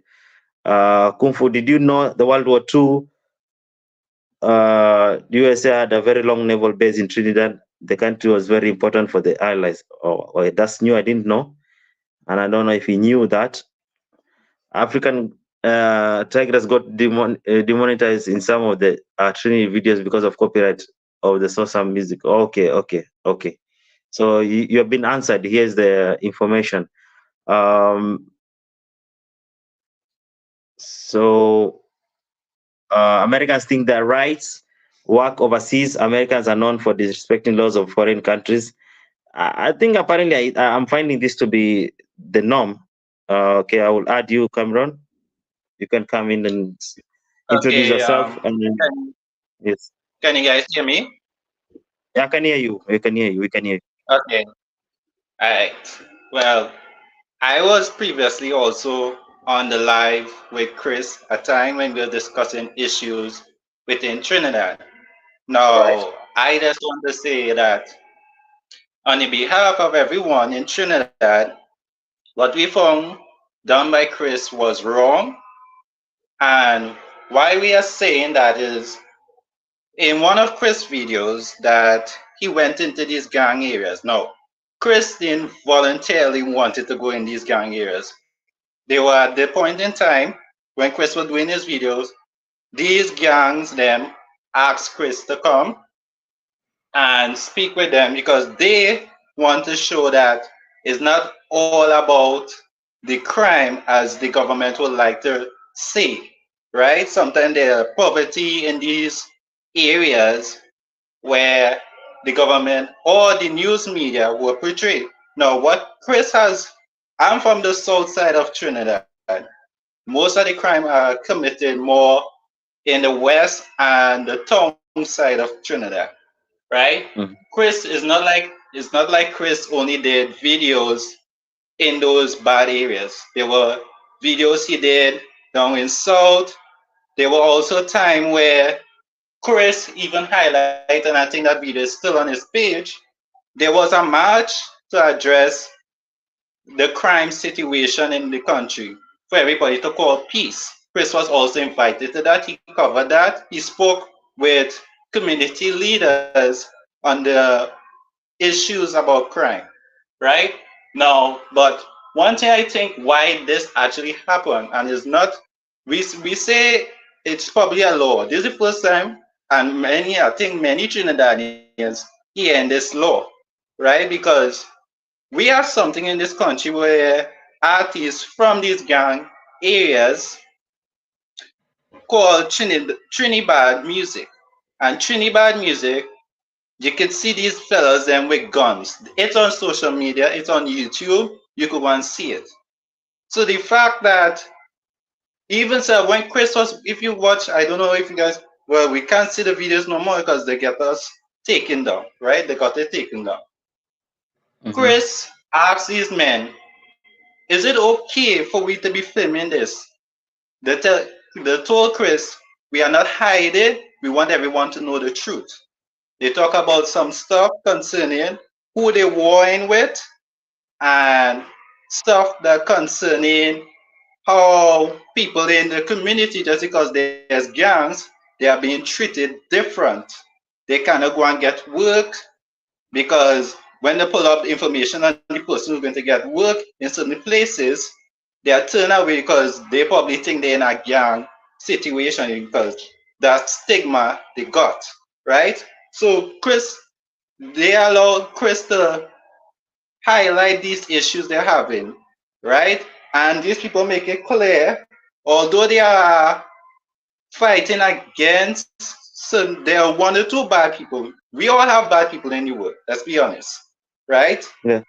But they say the fact that they are being stigmatized when they go into workplaces or they'll try to get a work, to live the right way, is not fair to them, right? They didn't Mm-hmm. deny it, right?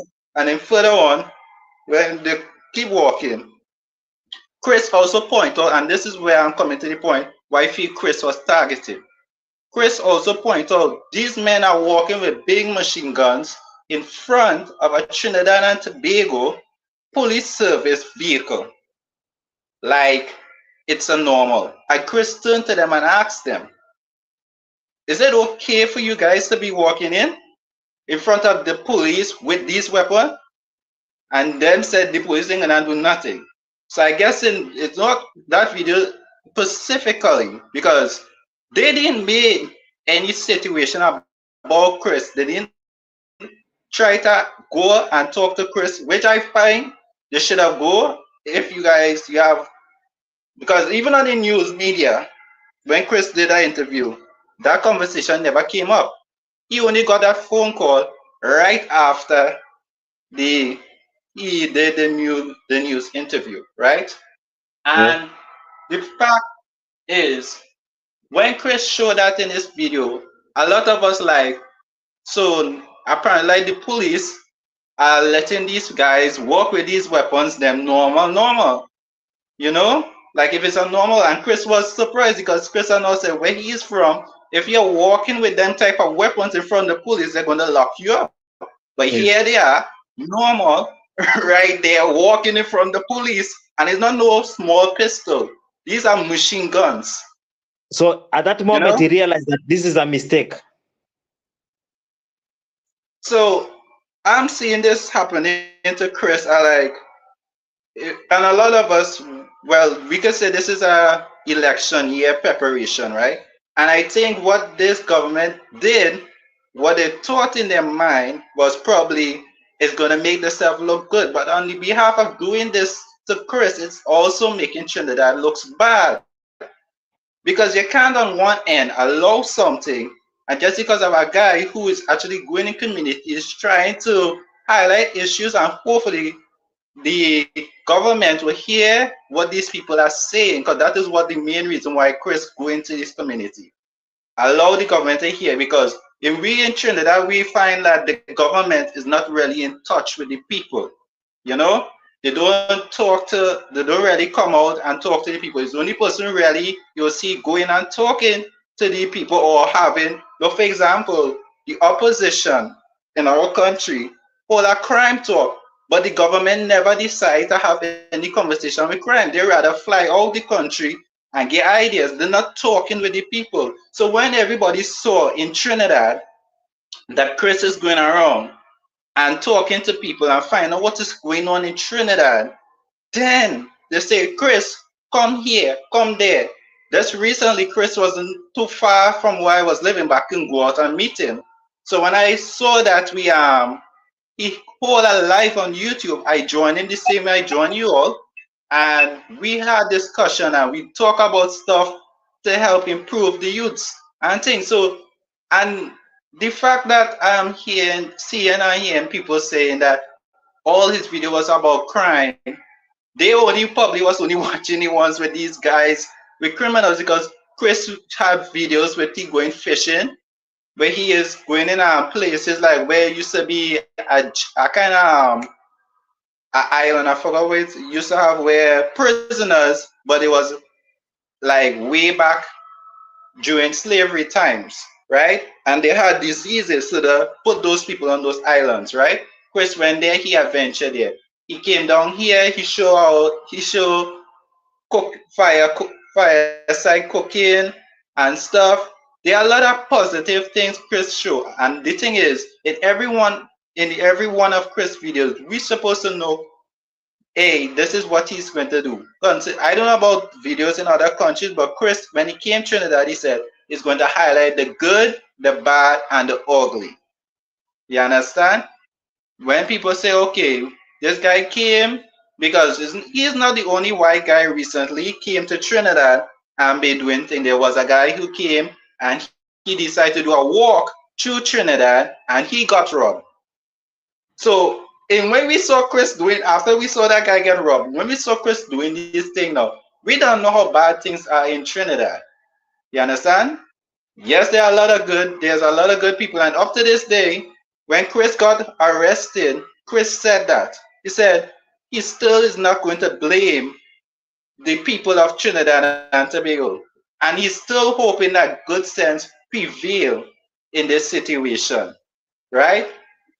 But the fact that this happened to him, a lot of us in Trinidad, because if you go on the Trinidadian news page on YouTube, they did what people says about the situation. All of us, every interview they did with a person said this was wrong. We never heard this law before. If this law was really acted on, if this was really a law that we use, we want to have music videos coming out of our country with firearms, guys that singing music with guns and stuff, you know, like how they do it in the US with gangster music. So in my way, that is how I am thinking of it. Just because that the fact that it showed that these men are brave enough to walk in front of the police, and it's plain, and I believe they should have, if it's anything, I find they should not have deleted those videos, because now it's like they're playing off the evidence that these men were brave enough to walk in front of a police vehicle and the police didn't come out and say, hey, what you guys are doing? Or the police didn't decide to go and, well, I'm going to deal with these men. There are a lot of things we did not know. We never had a chance in Trinidad to meet with these gunmen. Somehow, somewhere, they allow Chris to come into their community. I don't know how, when. But they also have a story. Now, I'm not saying what they are doing is wrong. But under the circumstances, I have to agree and disagree with them. You know? But the fact that the government, and I have to say now it's the government, because the government are making a good talk on this situation. You understand? They try to make themselves look good now that they lock up Chris. When in fact, it's not looking good on the behalf of Trinidad, because Chris did us nothing wrong. Chris talked to us. There was even a time when he was working in the community and there were people that did not wish to be on camera because it was in our community where these gangsters are from.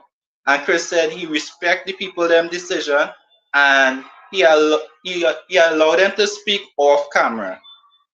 There are those who was not afraid to be on camera. So it's not like Chris just go on looking for the bad. Chris showed the good, the bad, and the ugly. The government wants to show the world everything is okie-dory when it's not. Trinidad is in a total mess. We need a lot of things need to be cleaned up. In a country, especially where you see in a country of 1.6 million people, we having 600 murders in a year. That is not good. So if it wasn't Chris coming and having conversations, carrying me in these places, man, even self that, and this is an important thing with Chris, right?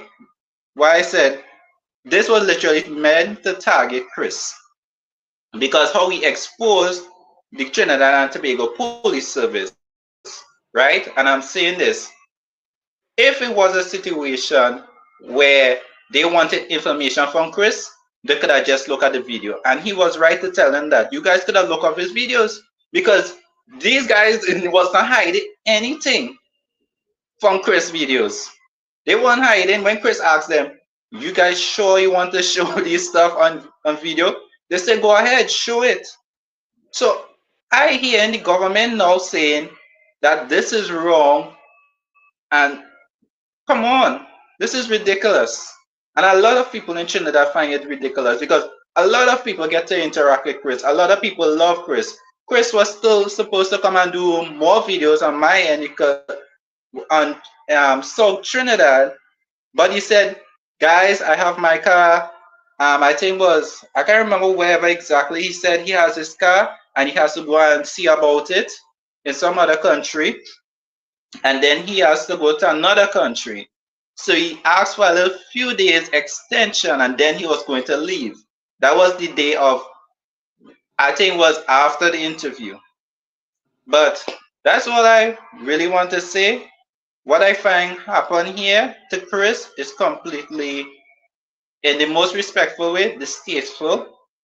A lot of us find it distasteful. We are happy to see him out. The charges they give him was unfair. I find what the government and the Trinidad and Tobago Police Service should have done. If you wanted information from Chris, you could have gone on his YouTube channel or find a polite way to find out information.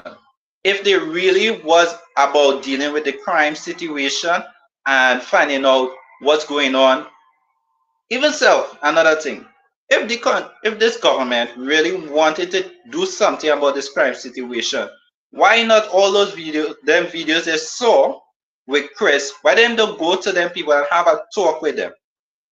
Find out what's really going on in their community. They're not doing that. You could search up right now. You could search up right now on YouTube. You think Chris video is the only video that shows what's going on in Trinidad? Search up right now and you will see a lot of videos, a lot of gang violence, a lot of stuff on YouTube. But the government never take anything about that. Only now they wanted, for some reason, I had to say again, we come back to that video with the gangs members were walking past this police vehicle and the police didn't came out and do nothing. They literally showed, that video literally showed there's a police vehicle in these gang areas and they never did anything. So in a way, it shows that the police are completely slack and the government is not doing nothing to see about crime. So when that video came out and Chris highlighted that they showed that they were walking comfortable in front of police with guns, I think now, as I said, this year is an election preparation year. Election will be in 2025. So I think it's destroying the image for the government to win the next election, right? Even our opposition senator even came out and said what they did to Chris was wrong. Now, if as how the government is putting it, that Chris did something totally wrong, why would the opposition come out and say what has done to Chris was wrong? What Chris highlighted is actually the actual reality in Trinidad. No, it's not all bad, but you know when we bring politics inside this case, it makes the case not we spoil whatever the case is standing for, because if you're talking about opposition and government, they will never at one time agree on one information. The government will try its best to keep its books clean, and the opposition will try and dirty the government books. So I don't think you should discuss on the opposition.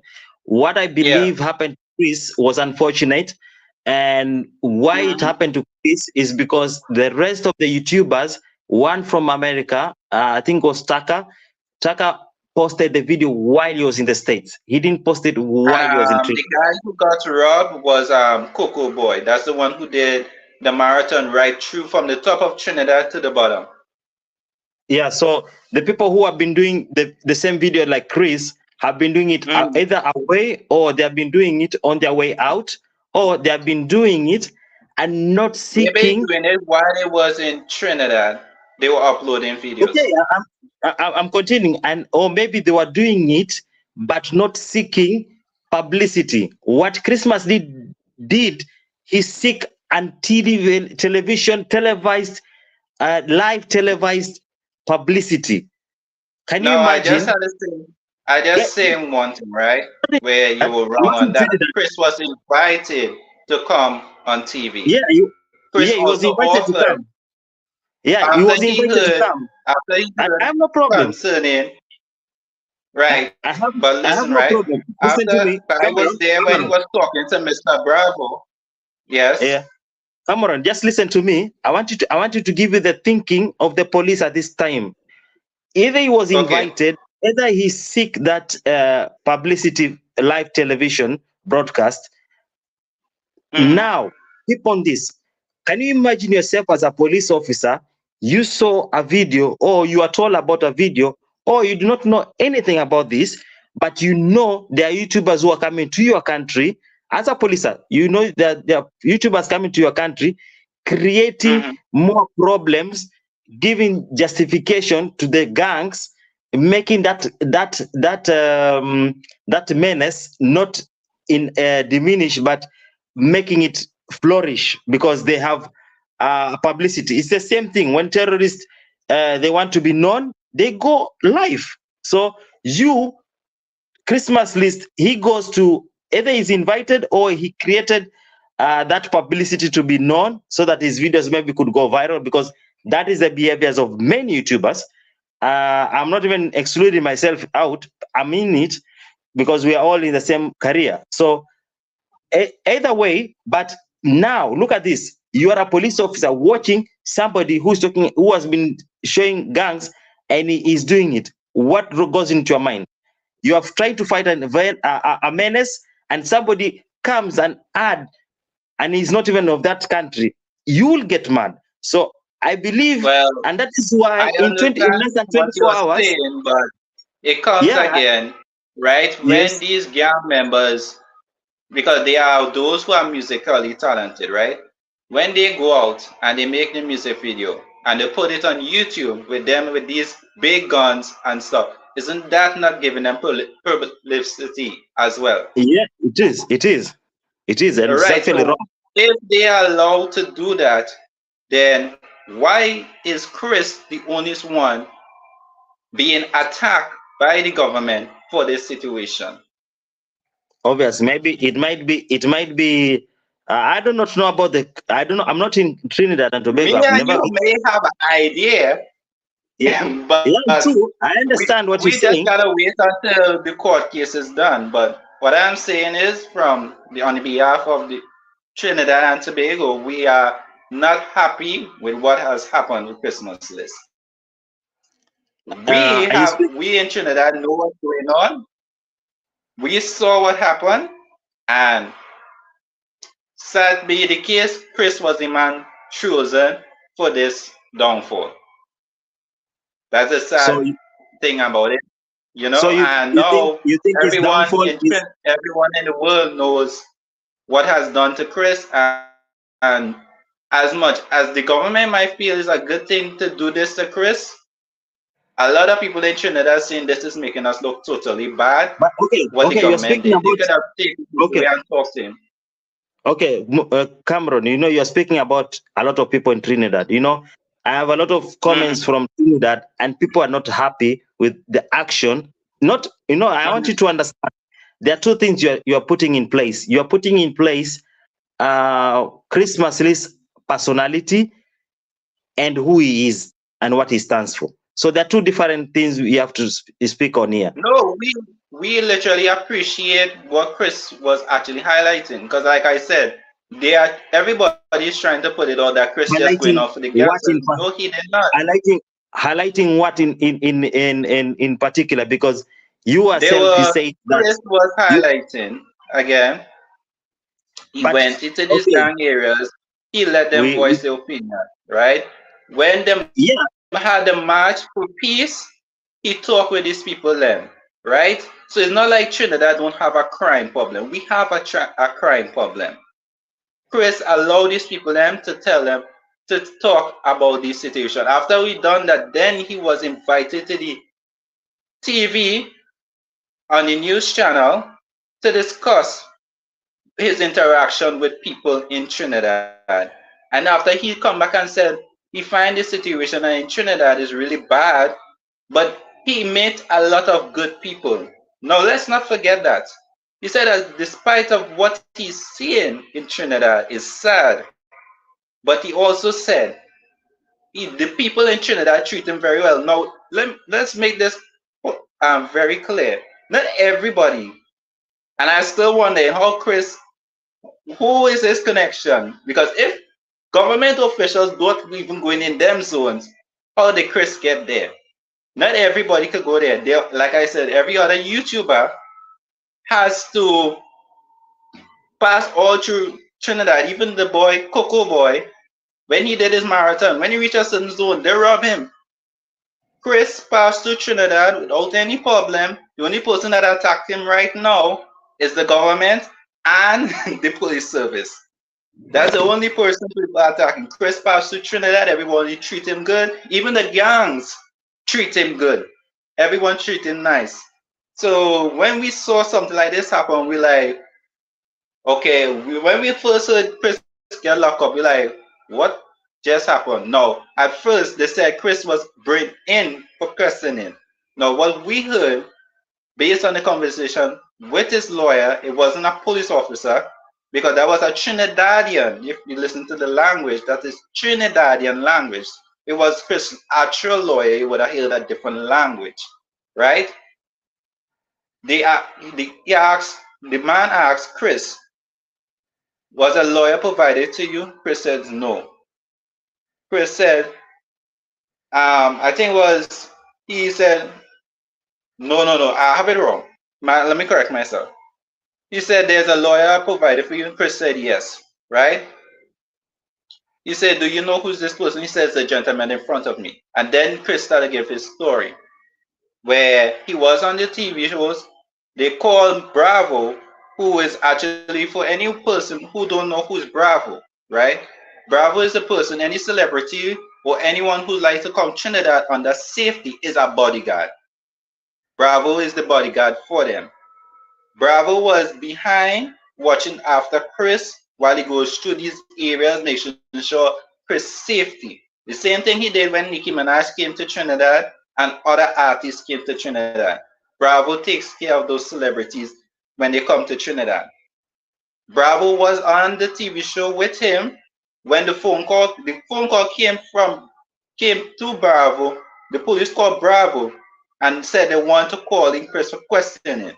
So I want to ask now, in the discussion, where did it went from Chris become called into questioning to the fact that Chris is now under arrest and charged $100,000 for what exactly?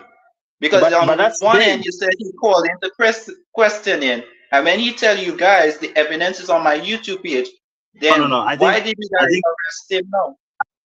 I think you're getting it wrong now. He was charged yesterday, and he was given a bail of 100,000, not asked to. You know what's the meaning of a bail? Right. That's what I'm saying. Where did it went from? He was called in to question. Okay, listen. I want to explain to you because I think you are getting the facts wrong, and I've seen people are complaining that you're getting facts wrong. A bail is to allow you get freedom as you work your case outside from court. But you remember, he is not your citizen. This is not somebody from your country. So he should have even been given a bail more than that because he's at flight risk. That's why he had to surrender his passport at the court. You see? So the bail does not mean that he's going to lose that money. That money should be fortified to him when the case is when the case will be adjourned. Let me use the critical words that the lawyers use. So when the case will be adjourned, the money should be to court. Yeah, I understand. Yeah, the money should be forfeit to him. The money that he can be charged, because he's being charged by not any court but the high court, it should be 25,000 TT dollars. This is Trinidadian dollars, 25, and he could also face a 25-year years in jail. So that's what the law says. So whatever you're talking about the bail, it is just to allow him to be now what he's doing. I just bring up that because on one end, where they went in, they called in Chris for questioning. When Chris said, I'm not going to give you information, the information is on my YouTube page. Where did that fall into him being arrested? There's a difference from when you calling someone for questioning and actually arresting them. It's like if we know a crime happened, we call in the witness. Chris is a witness for these gangs. Them. Chris went in as a witness. So why did they arrest him when he told them? Well, let's be honest. You went in these gangs and stuff, right? You willfully will come out and go and talk about it, and then after Trinidad, if you guys don't know, it's a small place. If these gangs find out Chris, because it was published also on the newspapers that police are taking Chris to different areas to identify these gang members, what are they thinking in their mind? Are they trying to get Chris killed? If these gang members are to find out that Chris is actually no, I'm telling you, I saw it on the Trinidad newspapers. Cameron, I think you're missing a lot of information that I think I ought to give you right now. We have something known as Geneva. We have something known as Geneva Convention. We have Vienna, which actually cannot in any country, you cannot be deleted, even if how much wrong you do. Factually, international law requires that if somebody does anything wrong, he ought to be charged in that particular country. And Trinidad and Tobago at the moment is in its own right decision to charge Christmas list. Either they are right, either they're wrong. The government has the requisition to do that. If Canada, I give you time. This is my channel. I give you time. You speak about it, and I'm seeing you're misleading us. So I want to let it right, known to you right. So if Canada feels that their citizen is being charged in a particular way that is not fair, they ought to seek redress. They ought to seek redress from the Trinidad and Tobago government to inquire about this case. But now, since Canada has not inquired, it's either they do not know the case, what is going on, or they do not find any wrong from the part of the government of Trinidad and Tobago. Those are the two positions that I'm telling you right now. It's covered under the Vienna Convention. So please get that right.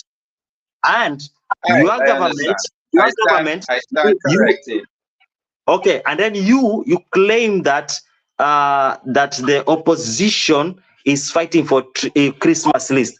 Well and good. No, and I never said the opposition. No. I said opposition senator. Cameron, listen to me now. Listen to me, because I was listening. I was very keen. You claim that the government, the opposition is fighting for Christmas list to be released. But the thing is, the oppositions are the ones who pen these anti-gang laws, right?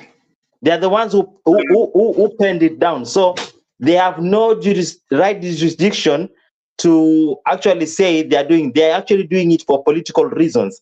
But the people who made the law, it is the opposition. So the law stands. So at this particular time, the government is not wrong, because they are not the ones. I know about that law and the opposition. I remember with the opposition, they didn't want to support that law because there was instances, and there's a good what happened to Chris is the reason why they didn't support it, right? There's a good example why they didn't support it because as in the time when they was doing that law, they said, we cannot support this. They need some things to be changed, because not everybody you assume is a gang member, you go and arrest them. You know, so that's the reason why the opposition didn't support it. But yes, I understand what you're saying. So if there's any other point, I will need to listen. It's okay. It's okay. Thank you so much for your contribution. But get to know your country's law, because I've been reading. I've not posted for the last 2 days because I had to go. I had to go educate myself. We never said this before, but I would look up on that law now and see, because we never heard that. Last time we heard about that law is when our government the opposition turned it down because there was some stuff that literally put the government in legal issues within that law needed to be changed. That's the last time we heard about that law. So we are so totally surprised, but I mean, a Don't be lot of surprised. So, YouTubers now what is your are opinion? What is your what is uncomfortable. it? What? Okay, let me ask you because if we have to let you go. What is Mhm. your opinion on any YouTuber who is coming to do the same thing that Christmas List did? Well, YouTubers now, sadly, a lot of them didn't know. And I heard a lot of them speak about the situation with Chris, and they are terrified to come to Trinidad right now. But what is your opinion? What are you telling them? Should they come to visit Trinidad? Is Trinidad a beautiful country? I mean, to be honest, Trinidad is a great country. We have a lot of culture, but I don't know how to put it. But after this situation with Chris, I understand where they are hesitant to come to the country, you know. But I recommend now that they look up at all the laws. I think we Trinidadians as well have to look up on all the laws because we know for a fact it is a law you cannot record someone without permission. But now that this person gave you permission to record them, and this is a situation, you know. But one thing I will tell YouTubers is be careful, you know, because sometimes foreigners will be targeted, like for example, Coco Boy. So be very careful and be vigilant, you know? And seeing what happened to Chris now, I recommend that you guys don't really go and talk with these gangs then. Sad be the case, because Chris wasn't the first guy to go and talk to gangs. To be honest, you could go and search up video with Yassin Abu Bakr, the guy who committed the coup, the 1990 coup in Trinidad. There were interviews with him on YouTube. There are a lot of YouTubers who are custom coming, but this time the gangs actually offered Chris the chance to hear their story. And seeing the repercussion of it, it is sad. So I guess now that this situation happened, I recommend YouTubers just don't even bother coming and doing something like that again until we could get this situation sorted out and probably put in the embassy what are the laws, because I think this also, because the Canadian embassy when they heard the situation, when Chris went to talk to him, they tell Chris, sir, you need to leave Trinidad immediately, right? So I guess in probably the embassy was a surprise by this situation as well. But don't come and interview gangs. According to we now finding out about this law, we recommend you don't come and do it. You see the comment there from Steve E on the screen. You could come and enjoy the country. It's a lovely country. We have a lot of culture, very nice people who don't mind you coming to interview them. Because in a way, we look at it. If you go in a food place and a YouTuber come and do videos in a food place, it's like free advertisement for us. So it's a good thing. So we welcome you to come to Trinidad. Our Prime Minister at one time even welcome people. So yeah, come to Trinidad. Just be careful because of the crime situation. I myself, as you can see, I was in your comment, it says game developer. I myself had people from the US want to come to Trinidad, but I was hesitant because of our crime situation. I don't want to be responsible for someone to come to Trinidad and something happen to them. I'm fearful. That's how bad the situation is in Trinidad. I'm fearful to welcome anybody from the US unless they are a family member and I could directly keep an eye on them. I'm fearful. So I am asking any foreigner who's coming to Trinidad, be vigilant, be careful. And once you ensure your safety, you're going to have an amazing time in Trinidad and our sister island, Tobago. So why I asked you to actually speak about your country, because I don't know what age you are in. You're in the which age bracket? Because that I don't know. I'm not usually. Yes. I'll be about 25 in the coming few days. Okay, so that's why I noticed that you do not know a lot of things regarding the law, and also apart from the law, I also felt that you are missing the point to market your country. You are actually basing your opinion on the negative side, which I think is not that much, over even 5% in your country. Because I will tell you this, Cameron, with outright clarity, that all countries have their own bad parts. Even in my own country, we have war situations, but we try as much to forget that war situation in my country. We had situation of drought, we had situations of slums, we had situations of flooding, but we did not try. And if somebody puts that information out there, we normally say no, no, no, because even America right now, they have their own troubles. Yes, the UK has its own troubles. Europe has its own troubles, but they don't speak about their troubles. They only speak for the good. And when you I am sure if I come into Trinidad and I come to tour and I do not look for those bad places, I will have a good time in Trinidad, because I'm looking at the website and I'm really shocked. I'm really shocked that this all one person Christmas list did is creating a negative impact to the society of the Trinidad and Tobago. And it is very sad for me to see that while I'm seeing a different picture of Trinidad and Tobago. And that's why I gave you the opportunity to speak on that.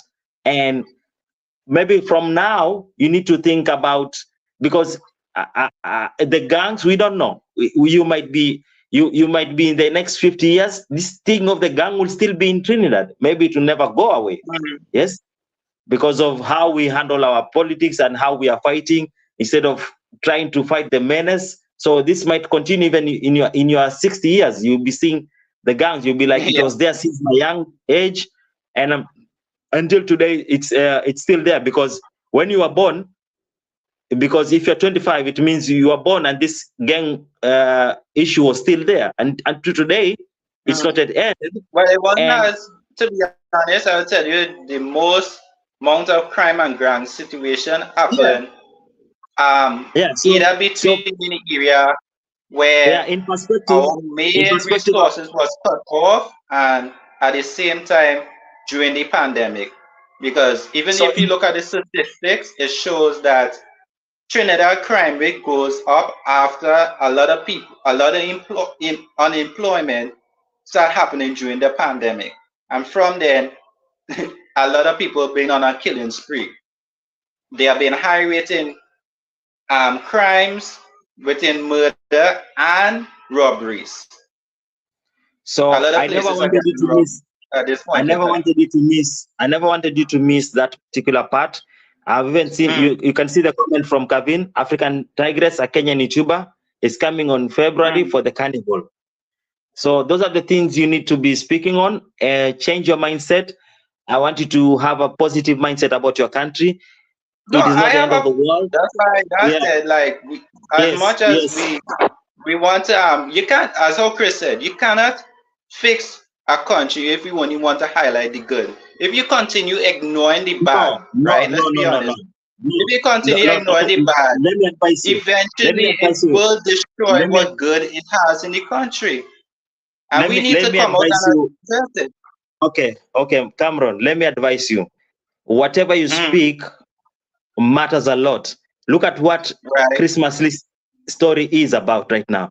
It's about speaking, but now the idea that is being spun out there, Trinidad is becoming another Haiti, or Trinidad is becoming a no-go zone for a lot of Trinidadians are saying that. That is about a lot now. So speak good of your country.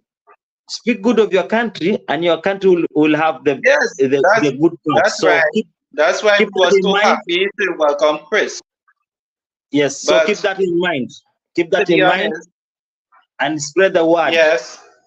Spread the word. Be a patriotic citizen of your country. Do not support gangs. and preach the good of your country. Just stay positive. It's not the end of the world. Everything will be okay. Thank you so much for Yeah, joining. I have no problem. I am proud to be a Trinidadian.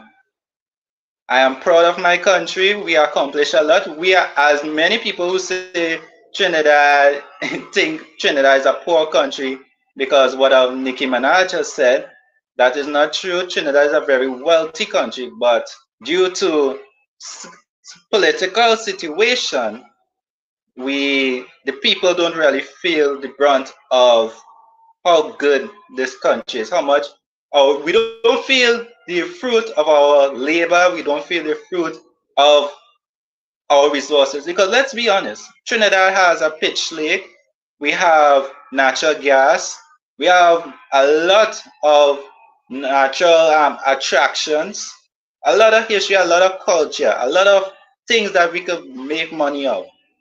And when it comes to the end of the day, that's why I said I don't support the gang, but some of the things they highlighted, it really make me understand because what they highlighted, we also are seeing it.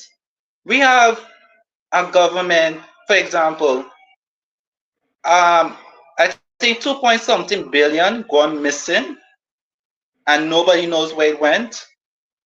We have people who lost jobs, people who lost, lay off during the pandemic, and still to this day, we have investors due to the crime situation have left the country. So yes, I want to see better for my country. Yes, I want to come and talk nice about my country. But I don't want to feel responsible for when someone actually come to the country and say, Cameron, you didn't tell me this. Cameron, you didn't warn us about that. Cameron, you know, I want them as you want as much as we want to ignore it. And I think this is what the government is doing. They are so focused on ignoring the situation in the country that this situation is actually showing bad. If you search now on the country that has the most crime, I think Trinidad is either number 2 or number 6 on the list of most countries that not to attend to. You know? So that alone, even if President come and show a video, that alone showing that the country is in a bad situation now. I don't know if I saw your video, but I remember there was people who came to Trinidad and they show, and I heard they say, you know, despite what they're saying on the outside, because we pay attention to what people say about Trinidad on the outside. What they're saying on the outside, Trinidad is still a good place. And yes, it is a good place. Despite our difficulties, our situation in the country, yes, it's a good place. But at the end of the day, things are bad in the country. I tell my friends who are in the US, I said, I don't have a place for you to stay by me. Obviously, you will have to find a place to stay, but I cannot ensure your safety. I be honest with my friends then in the US, right? I cannot show your safety. I'm not going to tell them, well, you're safe in this place, and then something happened, and then the family have to call me to find out what happened. I don't want to be in that kind of position. So I tell them, if somebody's traveling, when we sort out things, Cameron, and we deal with things, you could probably come. Cameron, stop. I will say this: stop the spreading fear. When somebody travels, is obliged to do his own research on where they are going to stay. They need to have information about the country they are going. Sometimes the countries give travel advisory on some countries, or they give travel advisory for not to visit some countries. They tell you where to visit, only where they indicate for you. So it will not be fair for. I don't know why I'm fighting for Trinidad. This should be your work. You should not be putting Trinidad in a bad way. No, I am. Let's not get it misunderstood. You cannot tell people. I did not say Trinidad is a bad country. I said that we do have issues, like in the rest of the world. We do have issues within the country. And under that issues, we are trying to deal with it. What I'm saying is, we're in a poor way of dealing with it, but Cameron, you have to allow me to speak. You have to allow me to speak. Cameron, you have to allow me to speak. I'm listening. If you have issues in your country, then another person from outside should not come and disrupt whatever you guys are trying to fight. You know, that's what important thing I think you're missing. This is somebody who has come to actually cause more problem on how the government is trying to solve the issue. So I believe if Trinidad has its own issue, it's the same as every other country in the world has its own issue. So you should not be part and parcel of contributing the problem. No, but that's what Now I'm saying. Like, if they are really trying to fix the issue, let us not forget, Cameron. If you have to have a peaceful engagement, you have to allow another person to speak. So this is the thing I'm telling you. This is the thing I'm telling you. Christmas List comes and gives his own view about what is happening with the gangs. Yes, was he permitted to do so? Does he have the permission to do so? Did he seek permission from the police after he had seen him being working with the gangs? Listen. Interview with police. He also did do an interview with a police officer. Cameron, do you want me to kick you out or what? Because I understand what you're saying.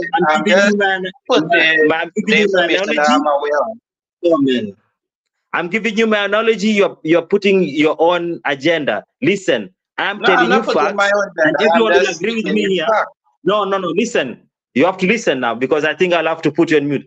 You have to listen. If somebody comes to your country and creates an agenda that the government is trying to actually fix it, and he does it with his own motives of getting views, he doesn't consider the government, he doesn't consider the people, and he doesn't consider the outcome of what could have happened to this country. You understand? The government and the people of Trinidad are trying to fight this.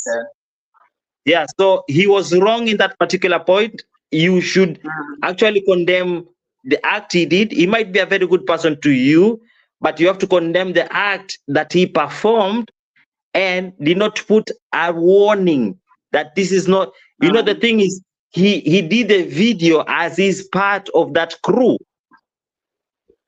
The implication here, he did the video as is somebody, because why is he being charged with sedition charges? It's because he's purporting. You should go back to my videos and watch. He's purporting, he's distributing, or even he's sharing images or media in any platform. Just even sharing, it's wrong by the law of Trinidad. I saw that in the law. I did in some of my videos, and I explained it very well. So if you have not watched it, you have to go and watch this. So that is where the problem is. We don't have an issue with even his character. I'm talking about the entry of wrong that he did. He did something wrong. So that is where that's why he's even in court.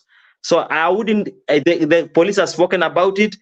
Even if you are of legal standing, you will know. And that is why even I'm sure his lawyer is backing up from his case, because you see how complicated the guy did for himself.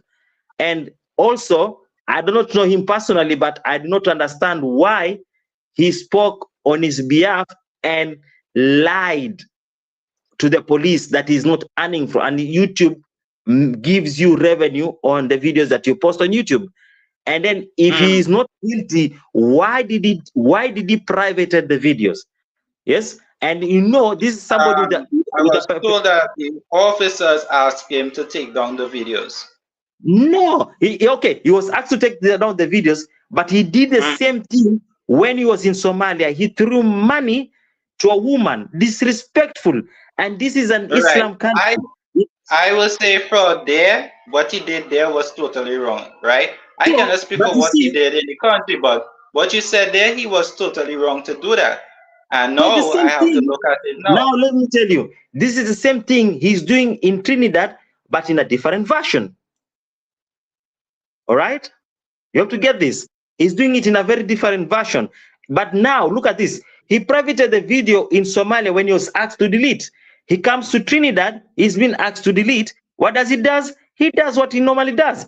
And sadly, he didn't know that the Trinidad police will keep him for almost a week before he goes to court because of the holiday and the weekend. Yes, all right.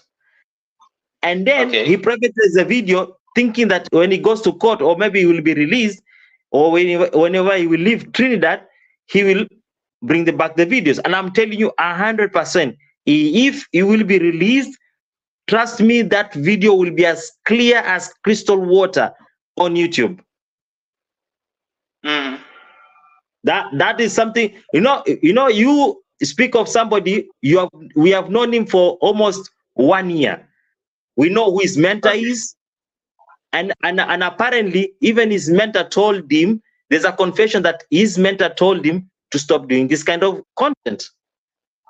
Mm. There are people who know Christmas list personally, and they're asking, this content is actually very risky, but he wanted to go and do this. So he has a certain type of behavior, which I do not have confirmation about it, but he has a type of way of behavior that he thinks is right, and he will always push. So I will say, on a lighter note, he is very pushy with many things. He doesn't consider the law.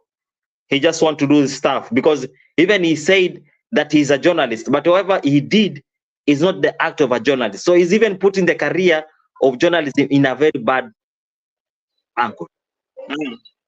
Yes, that's what I want to tell you. I can't really fully hold Chris or speak on what he did on other countries, because, as I said, I only started watching him when, and a lot of Trinidadians started watching him when So we saw you him listen around, to us. We have information. We know the gentleman very well, and he was in a company with other YouTubers, where the YouTubers, some of them ran to Grenada. Yes. Okay. Why?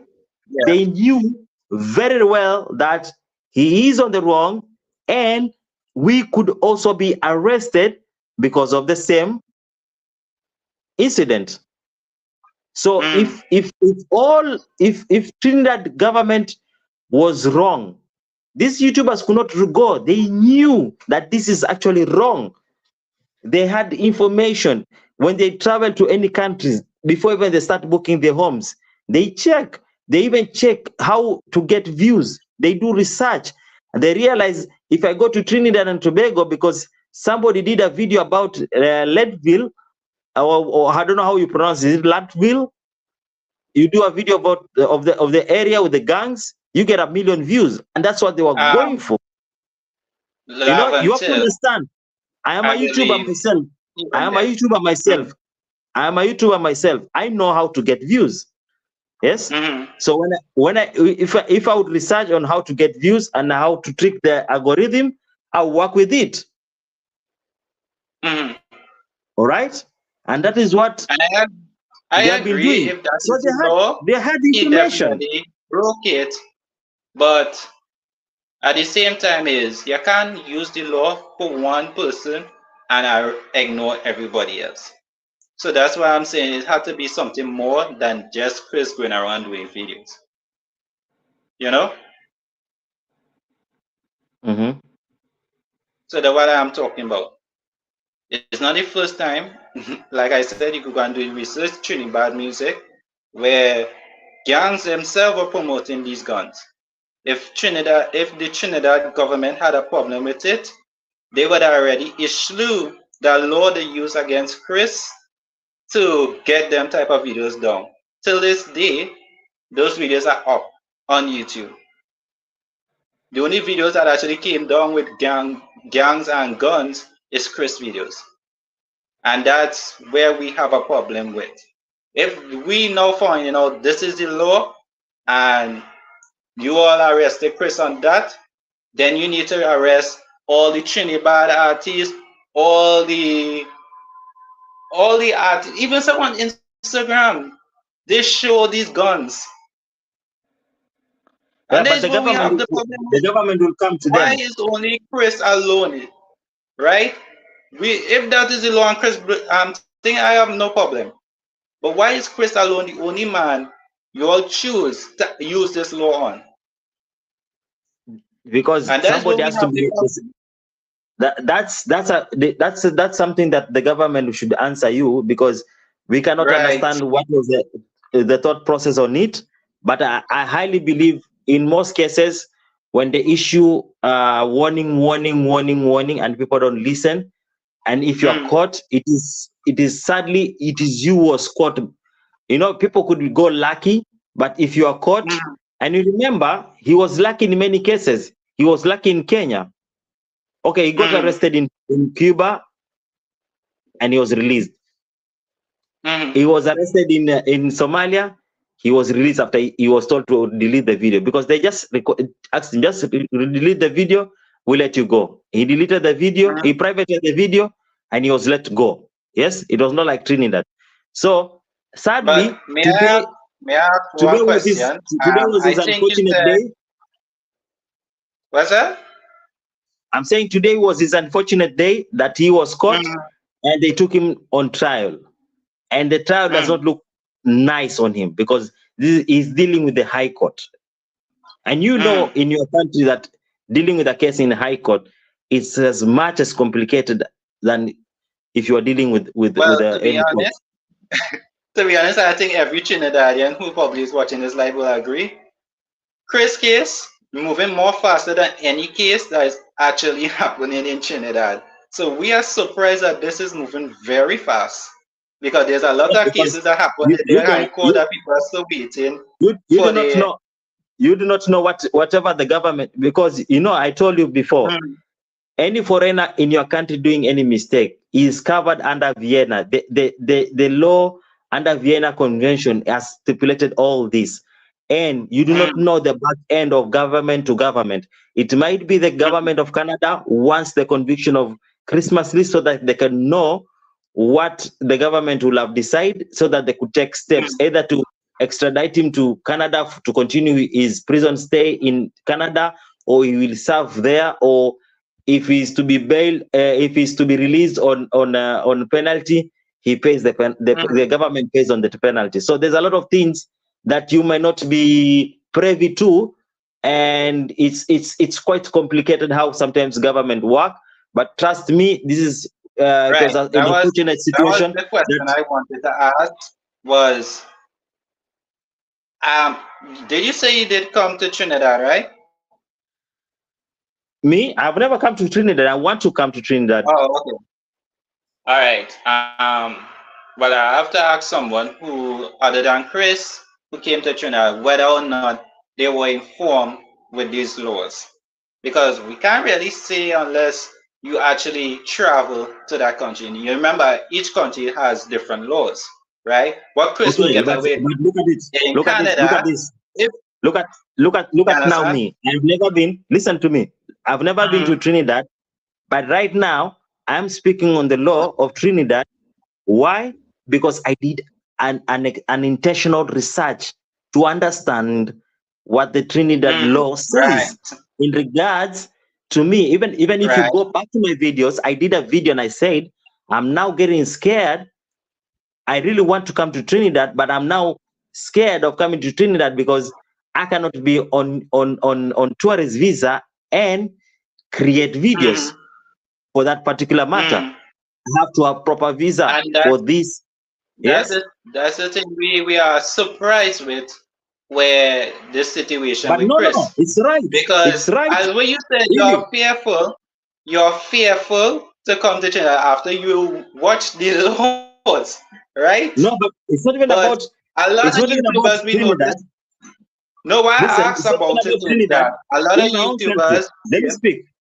Let me speak. In my own country, Kenya, if you want to come and do any business, any related, even research, you need a proper visa for it.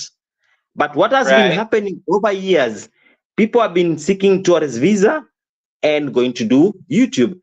And YouTube is partially a contract between you and YouTube pays you. So it's somehow you are either doing a business or you are employed by YouTube. It could mean that either of the two.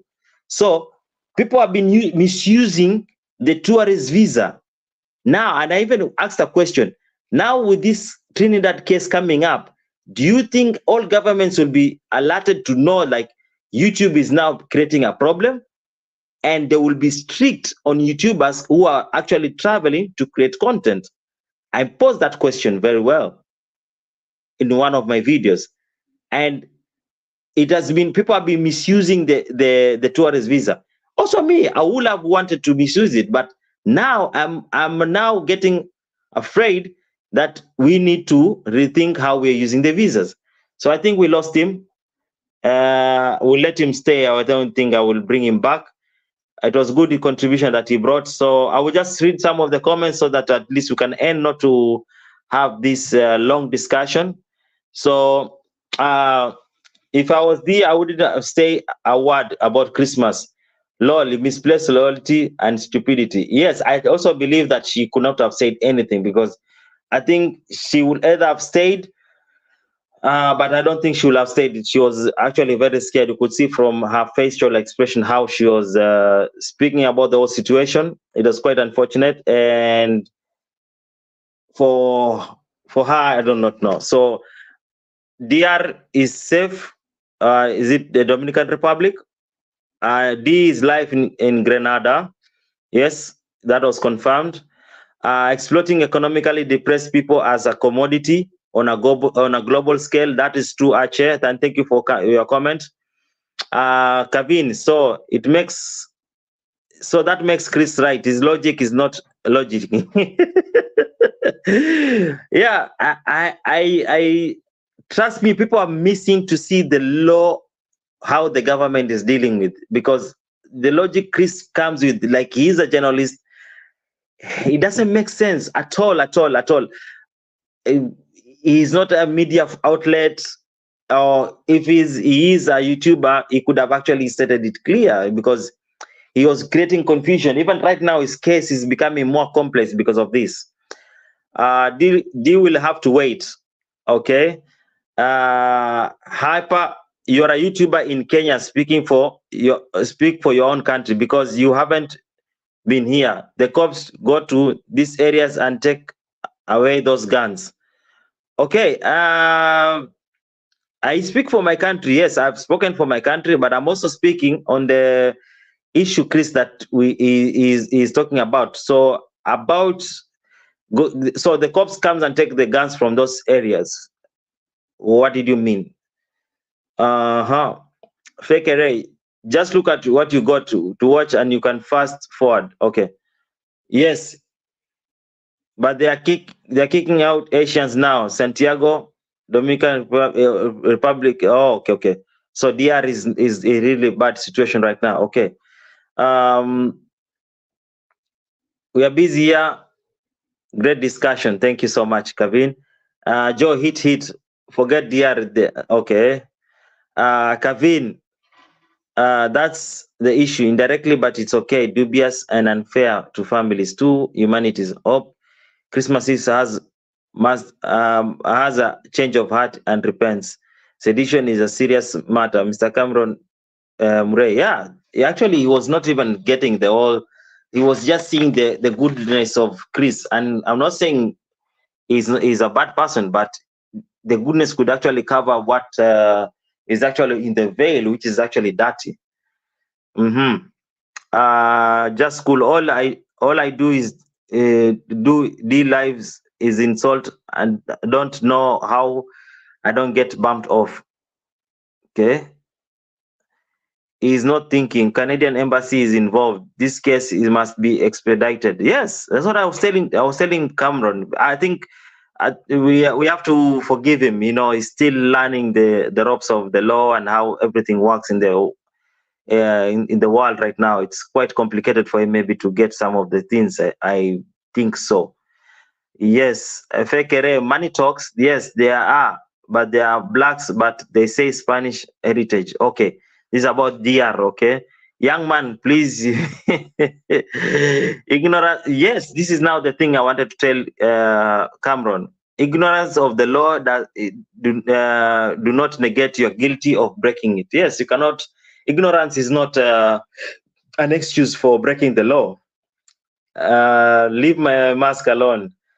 When you are in Rome, do as Romans do, right? Nobody not visit in Trinidad to look for no danger zone. Yes, true. I was actually trying to reason with him.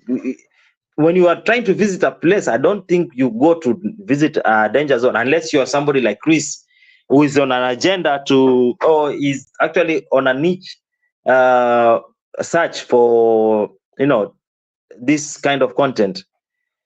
You'll be fine on a tourist visa as long as you don't go to look for criminals. I also believe so that you could actually still go on tourists and create your videos, because all tourists actually having their own cameras and they are creating their own information of what they're seeing in the country. So I think it will be, but I think it cuts the interest of the government when you go away from what they are trying to fight or what they're having in common. So I believe that is true. You could actually still go, because one of our African YouTuber went there by the name African Tigress. You can go and check. She did a very excellent job with Trinidad and Tobago, and that's how I'm getting to see more about Trinidad and Tobago. Watching D from a phone. You need to fix your eye. Okay, sorry. Just cool. I thought we were just cool and kind everywhere. Even these channels. Please stay. Okay. Back and forth, back and forth. This stubborn young man can't listen. Yeah, he can't listen. And yeah, okay. It was very hard to, and also the accent of Trinidad is beautiful, but also heavy for me to understand. But I'm glad I happened to understand him most of the things he said. Joe, I don't know why he came like that all. Maybe they let Chris out to bait, knowing that the guns will look, the gunman will look for him. Oh, how? I do not know. Maybe that could be but I don't think the government could put Chris in a bad position, because as I said, the law should actually protect anybody, not only the citizen but also the foreigners who are in the country. I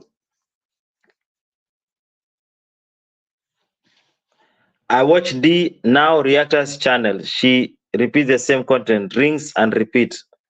Sadly, people are losing interest with D Mwango. Yeah, I think she's also missing the point that she's forgotten that she's being carried away by what people are saying about her, and I think she's losing it. I don't know. Sometimes I beg to ask, are you guilty of something? Because if you're not guilty, you just continue your life. Because if you follow everybody's opinion, they will put you. I don't know. For me, I think you'll even miss to enjoy your holiday. It's quite hard to understand. They hunting for contents. Okay. Oh, okay. That could be a possibility. Okay, so your phone lost. You got your okay. So another time. They are afraid of a Haitian takeover. Okay. Eat, sleep, work day. Don't need to go and the laws of sedition law. Yeah, I wouldn't want to be in that particular part, fighting with the government. Actually, I think you should actually be there to assist any government. Because I know there's one African YouTuber known as Wodemaya. He tries so much to reach out to the tourism board, like, I want to promote your country. And I think that's a very good noble gestures that most government will take into consideration. Kufu, you're back. Thank you. I think your break has been great.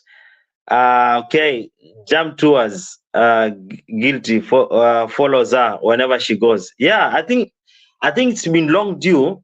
She should have actually sorted this issue, because keeping quiet or not trying to solve this issue, because we do not know about Jam Tours. She's the one who brought him on board.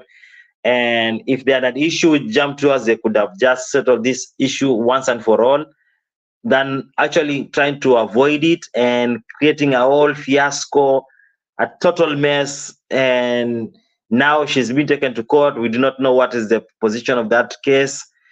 Trust me, I do not understand why people want to do this to themselves, but it is what it is. If that's what they decide to do to themselves, okay.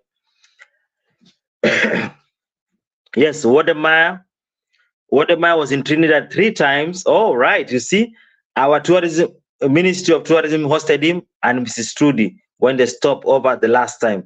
There you go. There you go. Yes, you're on tourism, but if you work with the government, they will give you a good platform. And if you go to the government or if you go to a country and want to do something bad, the government will still seek you and they'll show you the right door to enter. You'll go to the court. Wodemaya wants to put his hand on Caribbean passport. Oh, that could be okay. I did not know, but that could be a possibility. He has been complaining about his green passport. Yeah. Kung Fu, the Bio family, ha ha ha. So, I think this time, I think we should actually have maybe few last comments and then we could actually end the live. So, he's gonna be arraigned in court on Thursday, 9. So I'll be following closely. I want to know how this case will turn around because it seems to be a very interesting case that all YouTubers need to be listening to, because most people don't listen. People don't listen. People do handle stuff carelessly. There's a lady who came here before, Cameron. I've forgotten her name. Cooking KK Way. Yes. Yeah. I believe people are just careless with how they handle issues, and people need to rethink how they handle issues, because how you handle issues here online, it should be in a way that it should not put you in problems and also put other people in problems, because you are going to a country, you don't want to create enmity with that country, and it doesn't mean that's the first time you'll be traveling and the last time. Some countries can be really good, you will want to come back. So I do not understand why you will want to do something bad, because I don't think Chris, by even returning the videos of Somalia, he will go back to Somalia. And we don't know, maybe Somalia will be a great place that people will be visiting, and then you will have blocked yourself from going to Somalia. It doesn't make sense. I do not understand why people have short-minded vision that they don't think about tomorrow. Okay, Kevin says our prime minister acknowledged Wodemaya when he was in Trinidad. So you see, this is now the contrast. Trinidad does not say they do not want people to come to their country. They want people to come to the country. I even said I will put in the website of the country's Ministry of Tourism. They have a very brilliant way of advertising the government. So I don't think no other government will want to chase people away. Yes. So it's only that Christmas list brought his negativity, and it had to be dealt with the right way. Canada should ban Chris from YouTube. I don't think when from YouTube they could even desist him from traveling, because if he's causing chaos everywhere, I think the government might decide to take his travel documents at this point, where if is a problem, you need to stay home. Some people are careless. Yes, I can imagine. A lot of YouTubers are careless, and I think it's because YouTube just created a platform where people could easily make money, and people forget that this could be like a TV, because we are on this YouTube with TV stations, with radio stations, professional people who are actually doing this as a job. For us, is maybe a hobby, and apparently later you realize, oh, you could easily make money. And people go to many extents not considering what the repercussions could be. So I believe a lot of people are careless, and people need to get educated. And this is one of the videos I'm talking about, that we should bring education into this matter, because it's getting out of hand. It's getting out of hand.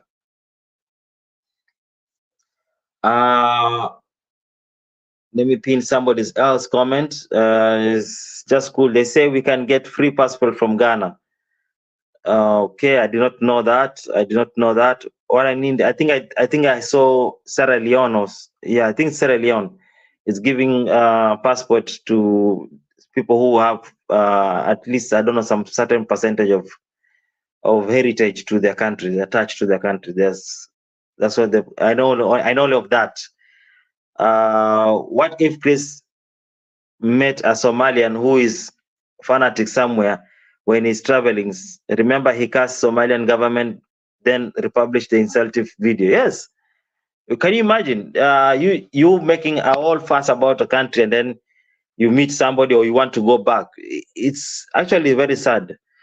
Canada is so behind. We always follow USA in regulation. Fekere. Okay, Chris needs to be more wise in his travel. I think 100%, and I think by this, if he doesn't get it right this time, that he needs to be careful, then he will have more problems. Because I think maybe Trinidad is treating him well, because if they could actually grant him a bail in matters of as serious as the way the law says, in other countries, I don't think he will have gotten his bail. He would have proceeded to be retained.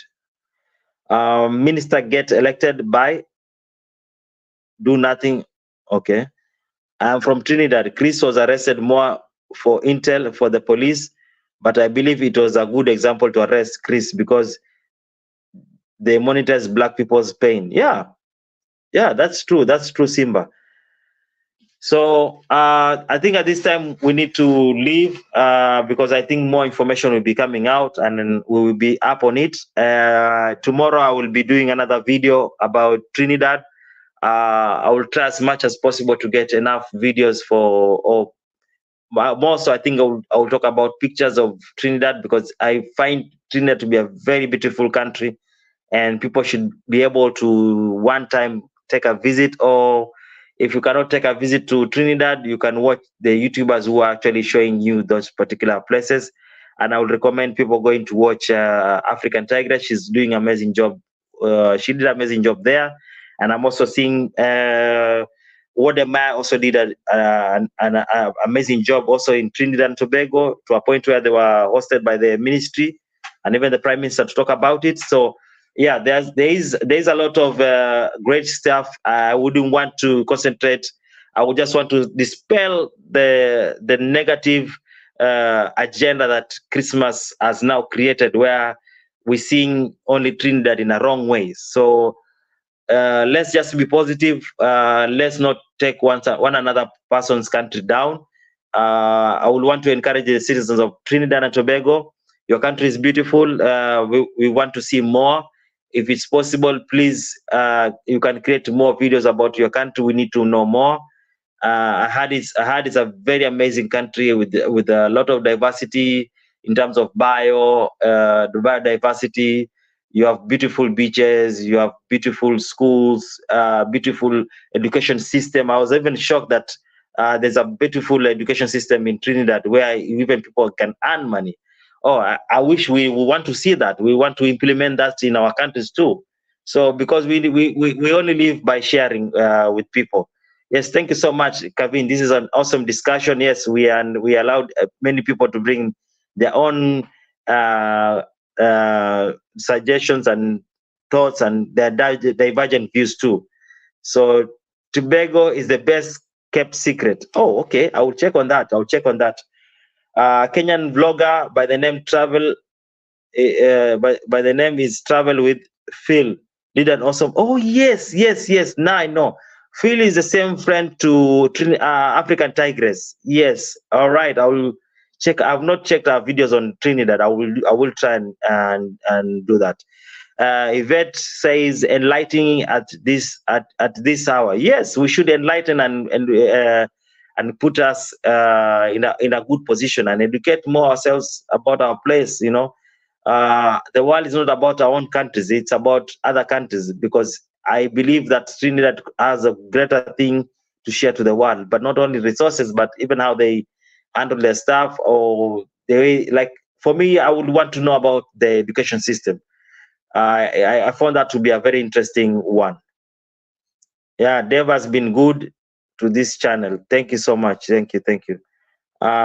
Technology, amazing connection to the world. Though, yes, this is actually the. I think this is the one of the best thing that has happened. Like we can now communicate with you, Simba. You are actually right now in Trinidad and Tobago, and I'm based in Poland, in the central part of Europe. And I'm not actually from Europe. I'm actually from Kenya in East Africa.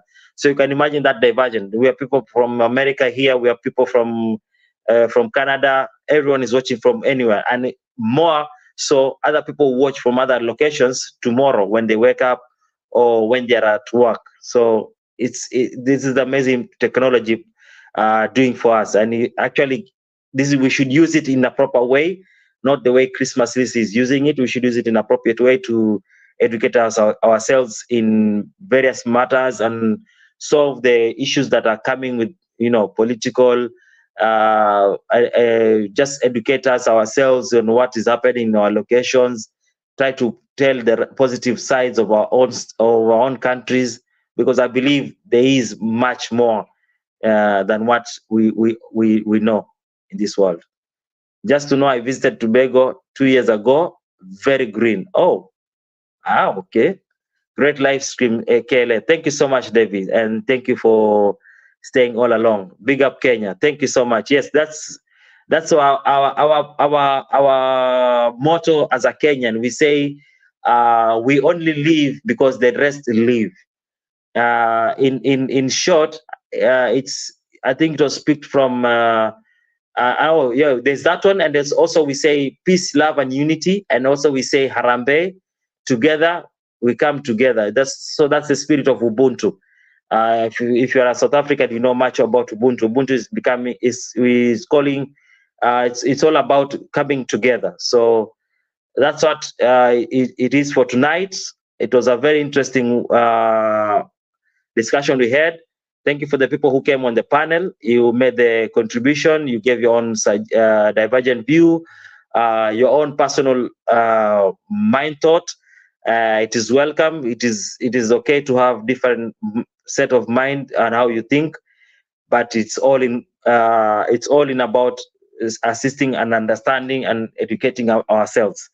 So Angela, thank you so much for also coming. You agree and say I'm listening. And Kufu says, I also want to visit Trinidad and Tobago. Me too.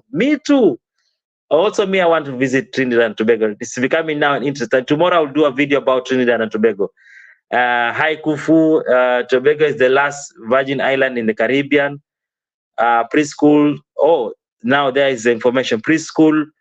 I wanted to go, but I think I'm getting better, good information. Preschool is 2 years. That is 3 to 5. Primary is 7 years, 5 to 12. Secondary is 5 years, 12 to 17. Post-secondary is 3 years, 17 to 19. University BSc is for 3 years, 19 to 21. Oh, that's interesting. Big up Kenya and all the viewers. Thank you so much. Kavin, hi Angela, Lock King up. Yes, I was never interested before, but now it is now on ever on my radar. True, also me, it's now ever on my radar. I would just want to say a good night, and those who are still in the day or you are preparing to sleep, good night. Those who are waking up in various parts of the world, good morning. And for me, I'm also going to take a break and sleep in the late hour of the morning. So for this time, I will want to say goodbye and have a great time. We'll see you in the next content. Thank you.